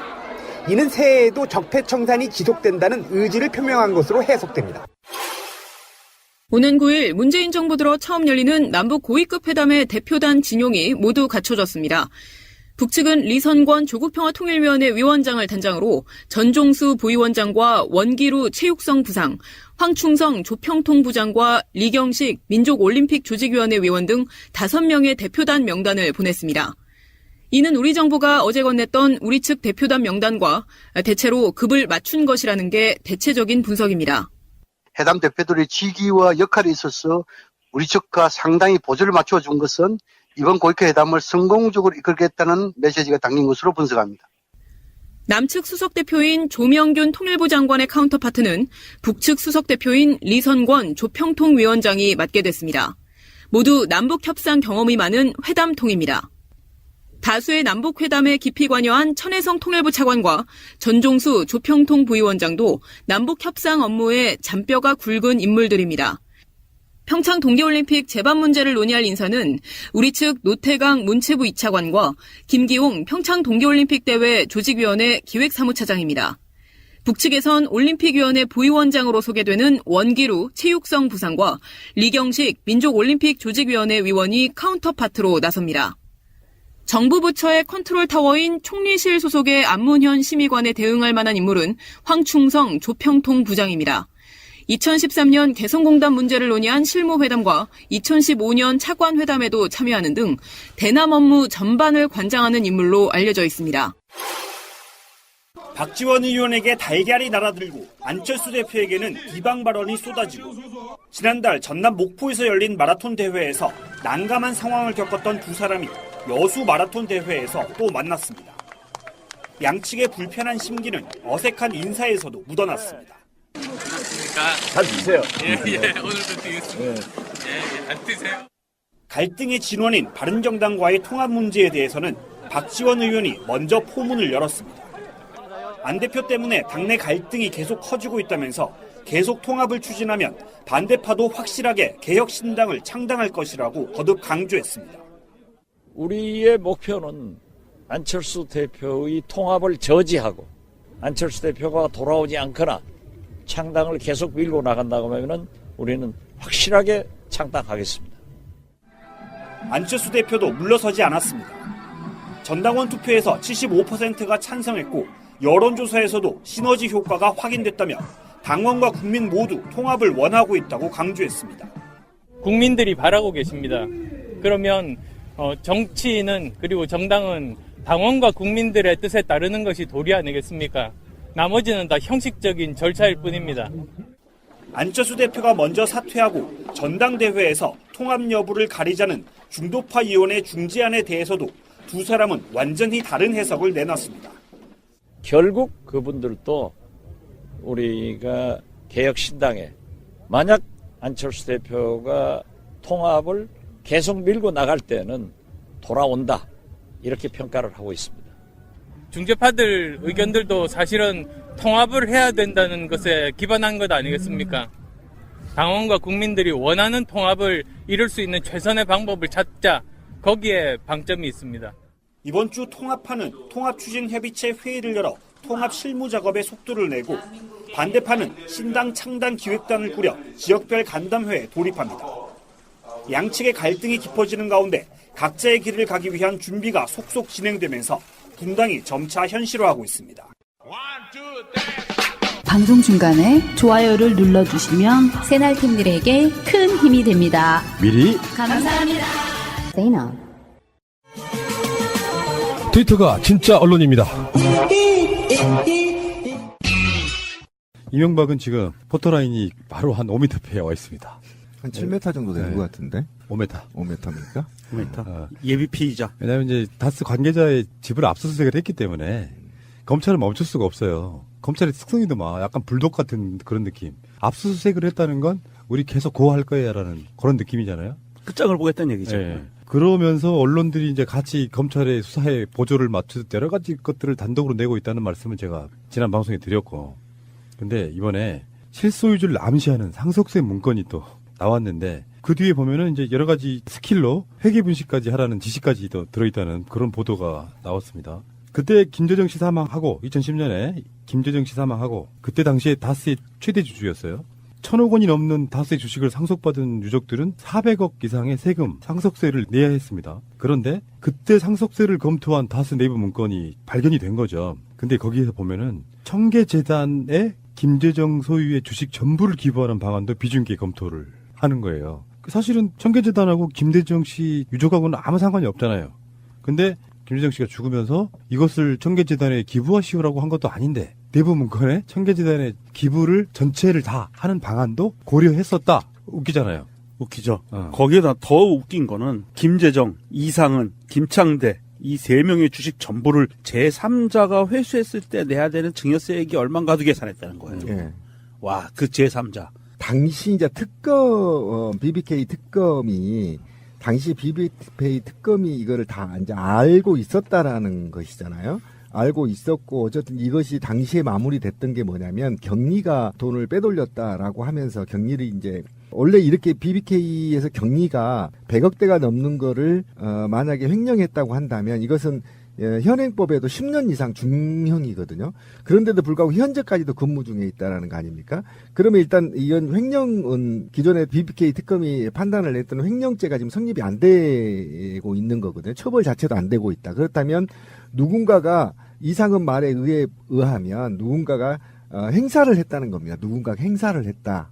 다스 실주인이 행사를 했다는 것인데 이 다스의 행사라는 것이 결국은 누가 행사를 했느냐 그게 이명박이라는 게 지금 거의 밝혀졌다고 해서 이게 7m 포토라인 7m냐 5m냐 지금 이 앞에 나와 있는데 지금 왜 검찰이 이렇게 발빠르게 움직이냐면 실질적으로 법률적으로 18년 2월 20일이 공소시효 마지막 날이에요. 이 안에 BBK에 대한 수사가 일부 진척이 되고 기소가 되지 않으면 공소권 없음으로 지금 마무리가 될 가능성이 있어서 검찰이 지금 발빠르게 움직이고 있는데 제가 볼 때는 지금 압수수색뿐만 아니라 곧 전 사장을 지금 이명박의 큰 마청을 지금 불러드리겠다는 거 아닙니까?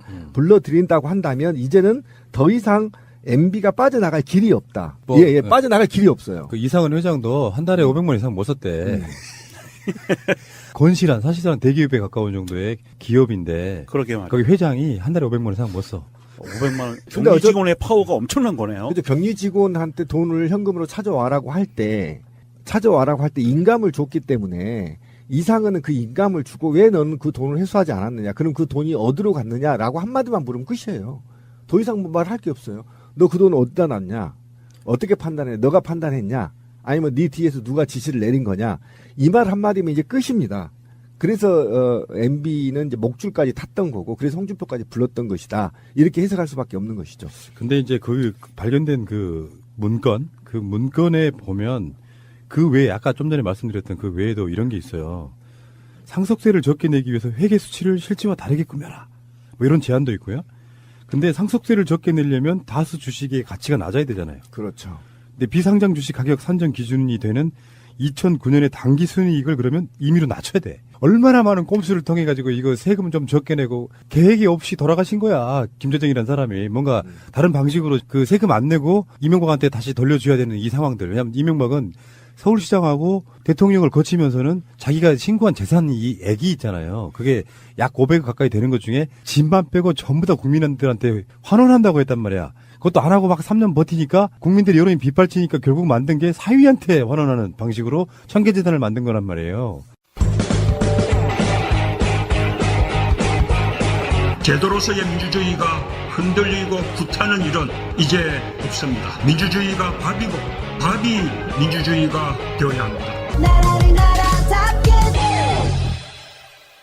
주식 가치가 낮으면 세금을 적게 내고 어차피 그건 주식 가치를 나중에 또 올리는 방법도 있고 그래서 주가 조작인 거죠. 이런 방식으로 지금 이명박이 돈을 벌어왔던 거예요. 이런 거를 암시를 하면 2009년 결산보고 손실액 처리와 관련해서 단기 순이익도 좀 조작을 하려고 하는 공고안이 나왔고, 그다음에 이것이 이제 미국 법인의 성과급이나 재고 등을 통해서 비자금을 어떻게 마련하는 공고안들이 이제 공개된 거 아닙니까? 그러니까 이런 게 대한민국 기업들이 개버릇처럼 하고 있다라는 겁니다. MB만 하고 있다라는 게 아니고, 그러니까 얼마만큼 국고가 지금 세고 있는지에 대해서도 돼야 되고, 국세청에서도 과거에 MB 정부나 근해 정부에서 사실은 국세청도 컨트롤되고 있었다는 거 아닙니까? 장악돼서. 근데 이런 문제는 자금 추적이나 이런 문제는 국세청의 고유 권한입니다. 왜 검찰이 움직일 때까지 추적을 못했고 사항을 파악을 못했냐는 겁니다. 늦장 조사에 원래 이 국세청의 권한이요 막강합니다. 사실은 굉장히 이런 부분에 대해서는 치고 나갔어야 되는데 이제야 움직인 거에 대해서 정말 좀 화가 나고요. 노무현 대통령 조사할 때 한상률이 발빠르게 움직여가지고 그럼요. 박연차의 기업을 털어버렸잖아요. 그러면서 결정적으로 노무현 대통령 돌아가시게 된 그렇죠. 계기이기도 합니다. 예. 그런 권한을 갖고 있는 국세청이 기존의 적폐 세력들한테는 왜 이렇게 관용적인 것인지 저는 좀 화가 나고요. 그래서 제가 국세청을 씹었는데, 이건 검찰이 안 가도 국세청에서 제대로만 조사해도요 비자금 밝힐 수 있고요. 그럼요. 환수할 수 있습니다. 맞습니다. 국세청이 조사를 들어가는 거는 기업한테는요. 기업을 경영하는 사람은요, 검찰 수사가 무서운 게 아니고 국세청 수사가 무서운 거예요. 당연히 그렇죠. 예. 왜냐하면 기업들은 사법 권력을 쥐고 있거든요. 근데 국세청은 사실은 매년에 바뀌어요, 직원들이. 그렇기 때문에 굉장히 민감한단 말이에요. 그리고 국세청은 한번 아니 진짜 화가 난 게 뭐냐면, 국정원이 007 가방에 5만 원권으로 1억씩 가져오면 대통령 자가 이게 정상적인 돈인지 아닌지 확인해봐야 될 거 아니에요. 어느 새끼 하나도 확인하지 않고 이 돈을 다 갖다 쓰고, 허다못해 말이에요. 최경환이 이 쓰레기는 지가 재경부 장관이었잖아요. 그러면 이 돈이 쓰면 안 된다는 걸 알잖아. 똑같은 놈들만 모여 있었던 거예요. 지도 특수활동비 있잖아요. 그런데 이 돈을 쓰면서 이렇게까지 대통령한테 무슨 돈인지를 설명하고, 이 돈이 왜 쓰면 안 되는지에 대해서 최소한에 알아야 되는데. 박근혜 지시로 이루어졌는데 무슨 그렇죠, 말이 그러네요. 엇박자가 네. 박근혜가 지시했죠. 국정원이 돈을 줄 거니까 가서 받아와 시킨 사람이에요. 그럼 박근혜 자체를 바보로 만들지 마. 지금 보면은 정말 사악한 아줌이에요. 아줌마. 악플 달리겠다. 뭐 어떻게. 결혼 안 했잖아요, 그분. 나는 아직 결혼 안 했기 때문에 아가씨. 처녀여서 뭐 아가씨라고 해야 돼? 그런 식으로 뻔히 보여. 우리들은 감을 못 잡는데 신비님이 사실 돈 없는 사람 아니잖아. 집도 있고 부인도 돈 잘 벌어. 근데 누군가가 1억씩 상납을 하면 그 돈 씁니까? 안 써요. 저축하고 쓰지. 노후를 위해서 저축하지. 아이폰 하나 정도는 사겠죠. 에이, 저희 4대주의자 진짜. 잠깐만, 아이폰 이야기 잠깐 1분만 해요. 아이폰 그놈 진짜 나쁜 놈들이더만. 고통받고 있습니다. 팀쿡을 욕하더라도 아이폰은 욕하지 마세요. 예, 팀쿡이 나쁘다고 얘기해요. 팀쿡. 팀쿡. 아니, 팀쿡이 누구예요? CEO 아닙니까? 그러니까 애플이지. 근데 아이폰은 욕하지 마세요. 아이폰은 굉장히 잘 맞다. 아니, 일부러 기능을 떨어뜨리고 배터리 교환하러 갔더니 배터리가 없어. 배터리 교환해줄게 했는데 간 배터리가 없어. 그러면 사람 몇 시간씩 줄 서 있거나 허탕치고 돌아와. 이 노예 근성을 없애고 한국에서 아이폰의 판매량이 50% 이상 줄어야 돼. 그래도 삼성 성매매 폰보단 낫잖아요. 삼성도 사지 말고 우리처럼 아이폰도 사지 말고 푸른나무님하고 나처럼 LG 걸 쓰라니까. 착한 기업. 저기 신비님도 그렇고 저도 그렇고 지금까지 안드로이드 폰을 써본 적이 없잖아요. 네, 그러니까 얼마나 편한지 모르지. 이 4대주의자들아. 아이폰보다 훨씬 쉬워요. 저는 지금 이 배터리 사건이 두 번째 당하는 거거든요. 제가 아이폰 5 썼을 때도 그쵸. 배터리 똑같은 문제가 있어서 한번 아이플에서 바꿔준 적이 있었어요. 근데 그때도 가면 배터리 없어서 못 바꿔주고 3시간 기다렸다 허탕치고 돌아오고 결국 바꿔준다고 해서 무료로 바꿨는데 볼륨 버튼이 안 눌러지고 뭐 이런 거예요. 그게 왜 그러냐면 우리나라가 애플을 많이 산다고 하지만 애플 정식 스토어가 없어요. 맞아요. 그래서 AS도 정식으로 안 되는 거예요. 그래서 대우 같은 데서 해주는 거거든요. 근데 그런데 제가 삼성보다 높이 평가한 건 애플이 원가 공개했다는 거예요. 근데 삼성은 아직도 원가 공개 안 했어요. 그러니까 이게 화나는 거예요. 청취자들은 정말 황당해 지금. 죄송하고요. 자, 계속 가겠습니다. 그러니까 돈을 쉽게 만지는 자들의 특성 중에 대표적인 게 드러난 거라고 봐요. 변명을 했지, 사적으로 썼다. 이것도 아니고 대부분의 그 돈들은 자신들의 노후나 뭐 다른 용도로 쓰이기 위해서 조장해 두고, 사실 진짜 필요한 건 아까 신빈도 말씀했잖아요. 비아그라네 뭐네 뭐 공급으로 샀잖아요. 그럴 가능성이 훨씬 더 높다고 보고, 그것은 아마 은행권에 들어가 있지도 않을 거예요. 비밀 금고 같은 데 들어가 있을 가능성이 높습니다. 그래서 그 돈이 삼성동 사저에 있었나요? 그랬을 수도 있겠네요. 그거 봤다 그랬었죠? 장시호가 네. 발언했던 거죠. 그런데 그 특활비, 국정원 특활비 무단 사용, 범죄, 절도. 저는 평상시에 궁금했던 게, 대통령이 되면 자기 개인집 분명히 집사를 두고 관리하는데 저 돈은 어디서 나갔길래 월급을 하나도 까먹지 않고 저공했을까 그랬었거든요. 그런데 이번에 그게 드러난 거고, 그 다음에 중요한 게 지난 4.13 총선 여론조사 비용으로 5억 원을 사용했다는 거잖아요. 이거는 수사 중인 내용이라 제외했다는 거예요, 발표 내용에서. 그것도 의심스러워. 예, 그러니까 저는 이 36억이 넘는 이 돈을 저는 다르게 생각해요. 어디 통장에 꿔붙여 놓은 게 아니고 친박들한테 대거 풀어서 자기를 떠받들게 만드는 목적으로 사용한 것이 아닌가. 친박들은 각기 다 받았다니까요. 아, 각기? 온갖, 최경환이랑 뭐 다 받았잖아요. 아니, 받았는데 여기에 더해서. 아니, 그럴 이유가 없어요. 알아서 헤쳐먹었는데 다. 그런가? 10억 받았잖아요, 지금. 밝혀진 거 하나만. 그렇지. 10억 받아서 다 이리저리 나눠 먹고 썼단 말이에요. 그러니까 알아서 먹는단 말이에요. 통치자한테 통치금 주세요 이런 말 안 해요, 요즘은. 지기들이 알아서 직책을 주면, 지위를 주면 거기에 따라서 특수활동비가 있고, 그 특수활동비와 그 다음에 그 지위에 따른 매관매직이 있어요. 지금 우리가 이 공직사회이기 때문에 안 밝혀지는데요. 이 장관이면 매관매직 금액만 어마어마해요. 제가 얘기했잖아요. 한 직급 올라가는데 3억 이상 줘야 된다고. 4급 이상은. 그것만 해도 수십억이란 말이에요. 장관직을 하면. 검찰 발표를 보면은 청와대 내에는 상당액의 특활비가 배정돼 있고 총무비서관 아래 재정팀장이 별도로 엄격하게 관리한다. 특활비의 존재에 대해서 청와대 내 박 전 대통령과 최측근 3인 외에는 아는 사람이 없었다. 그러니까 나는 제일 궁금한 게, 박근혜는 누구의 코치를 받아서 국정원 장에 있잖아요. 안봉근 시켜가지고 국정원장한테 돈을 받아오게 해요. 박근혜가 직접 말하지는 못하고 국정원장 당시 남재준한테 안봉근 시켜가지고 여러분들이 쓰고 계시는 특활비 우리한테 좀 주세요 이렇게 된 거란 말이야. 국정원 특활비를 내가 사적으로 착복해야겠다고 생각하는 그 시작이 누구로부터 시작됐는지가 정말 궁금해요. 그러니까 지금 MB 때부터 있었던 관행이라잖아요. 지금 MB 시절에 특활비도 지금 박근혜 정부 시대처럼 상납이 됐었다는 거예요. 지금 MB 다스 때문에 지금 다 몰려 있는데, MB가 구속되면 지금 MB 특수활동비까지도 지금 수사가 돼야 된다고 주장하는 부분, 이 부분이에요. 그러니까 MB 때부터 노무현 정부 때 사실은 국정원장하고 면담도 안 했다 하잖아요. 그런데 이게 지금 MB 때 생긴 거란 말이에요. 그러니까 이 개버릇을, 특수활동비를 상납받는 게 MB 때문에 생겼단 말이에요. 그러니까 MB 연속 손상에서 지금 박근혜가 정권을 이양했잖아요. 이양을 받았잖아.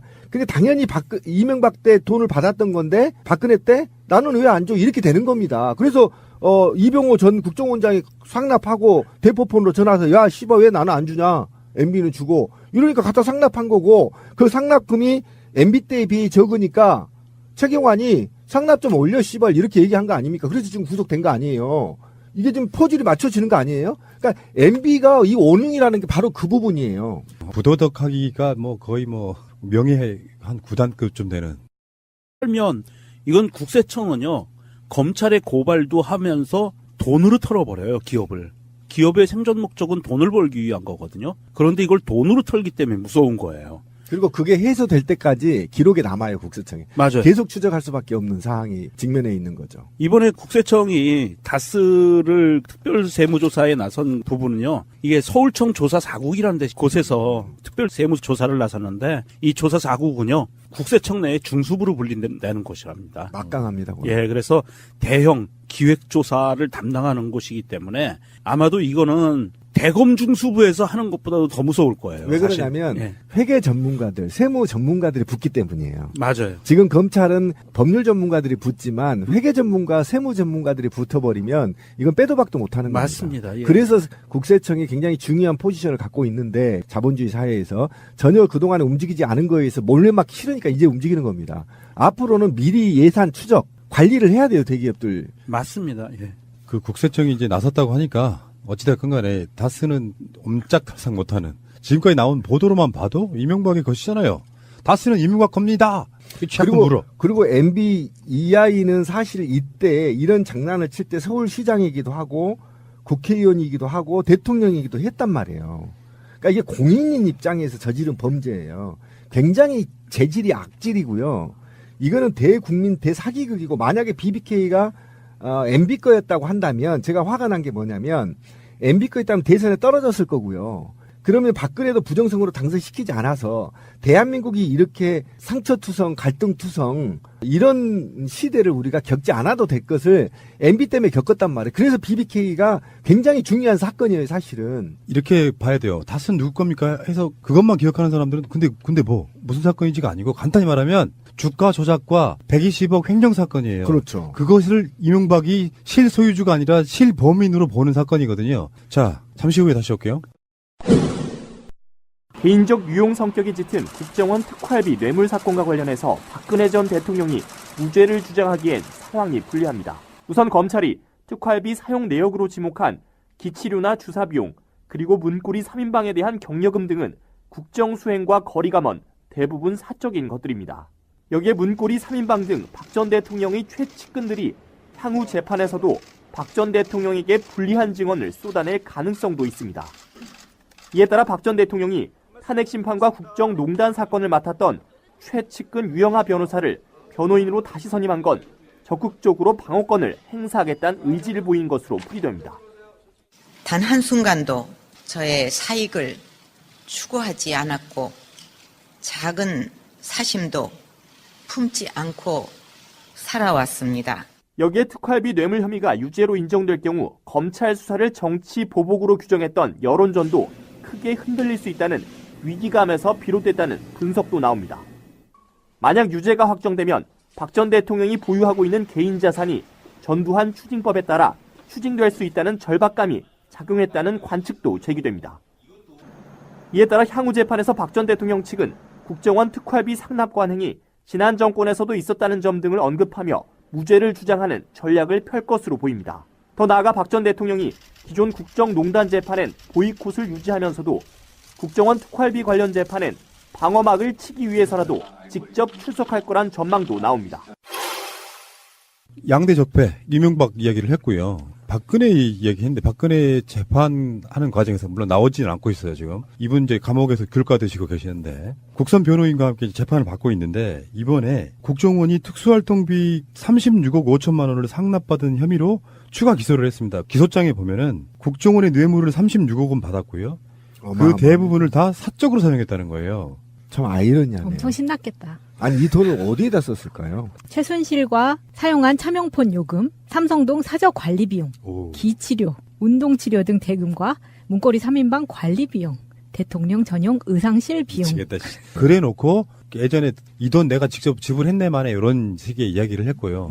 검찰의 기소 내용을 보면 그 문고리 3인방한테도 용돈도 좀 던져주는 방식 있잖아요. 야, 얘따 너 용돈 써라 뭐 이런 식으로. 물론 용돈이 규모가 훨씬 큰 거지만. 근데 그 용돈의 문제가 저는 용돈으로 보지 않고요. 지금 밝혀지지 않는 기치료와 운동치료는 이게 점을 했는 것인지, 이게 뭐 뽕을 먹고 뭘 했는 것인지, 뽕 비용인 것인지, 이 사저 관리 비용은 뭐 청소비나 이렇게 줬다고 쳐요. 그럼 차명폰이 한 달에 1,000만 원 나옵니까? 예? 차명폰이가 한 달에 얼마 나와요? 돈 10만 원 나올 거 아닙니까? 왜 여기다 끼워 넣습니까, 이거를? 그리고 의상이요? 의상 다 국가 공식 비용으로 사용했어요.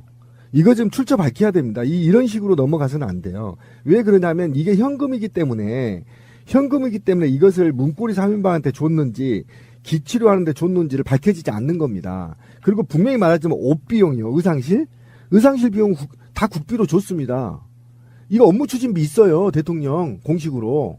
그런데 그거도 왜 여기에 끼워넣습니까? 이게 제가 볼 때는 여기에 나와 있는 것 중에 사저관리 비용은 제가 좀 이해를 할 수는 있어요. 차명폰 4년 동안 지가 써봐야 한 달에 10만 원씩 해서 400이면 떡치고요. 그 다음에 무슨 뭐 문고리 3인방한테 용돈을 줬다는데 문고리 3인방도 다 상납받았거든요. 그러면 이 돈을 어디에다 썼는지 이런 식으로 퉁쳐서 설명할 게 아니라 실질적으로 이 돈이 뽕을 샀는지 연애하는 데 썼는지 밝히기 어려운 곳에 썼는 건지 이거를 밝혀야 된단 말이에요. 그 녹음기까지도 다 당시에 카메라, CCTV 카메라 이런 거 다 공비용으로 샀어요. 그러니까 관리비로. 그 이야기인데 네. 나는 이 돈이 거의 대부분은 어떤 통장인가 들어가 있다고 봐요. 제가 그 얘기를 하고 싶은 안 썼다고 안 한다면. 쓰고 거의 안 쓰고 어차피 쓸 수 있는 비용은 청와대에 다 있어. 있는 거잖아요. 아니 비아그라까지 청와대 비용으로 샀잖아요. 그래놓고 지금 영수증 같은 거 기반할 수 없으니 어디다 썼냐고 물어보면 이런 비용으로 썼다라고 지금 말에 의한 진술일 가능성이 높아요. 퉁치고 있는 겁니다. 이 돈은 이렇게 말할 수 없는 곳에 썼을 가능성이 굉장히 높아요. 국정원의 특수활동비를 받아다가 자기 사적 통장에다가 지금 저축한 거예요.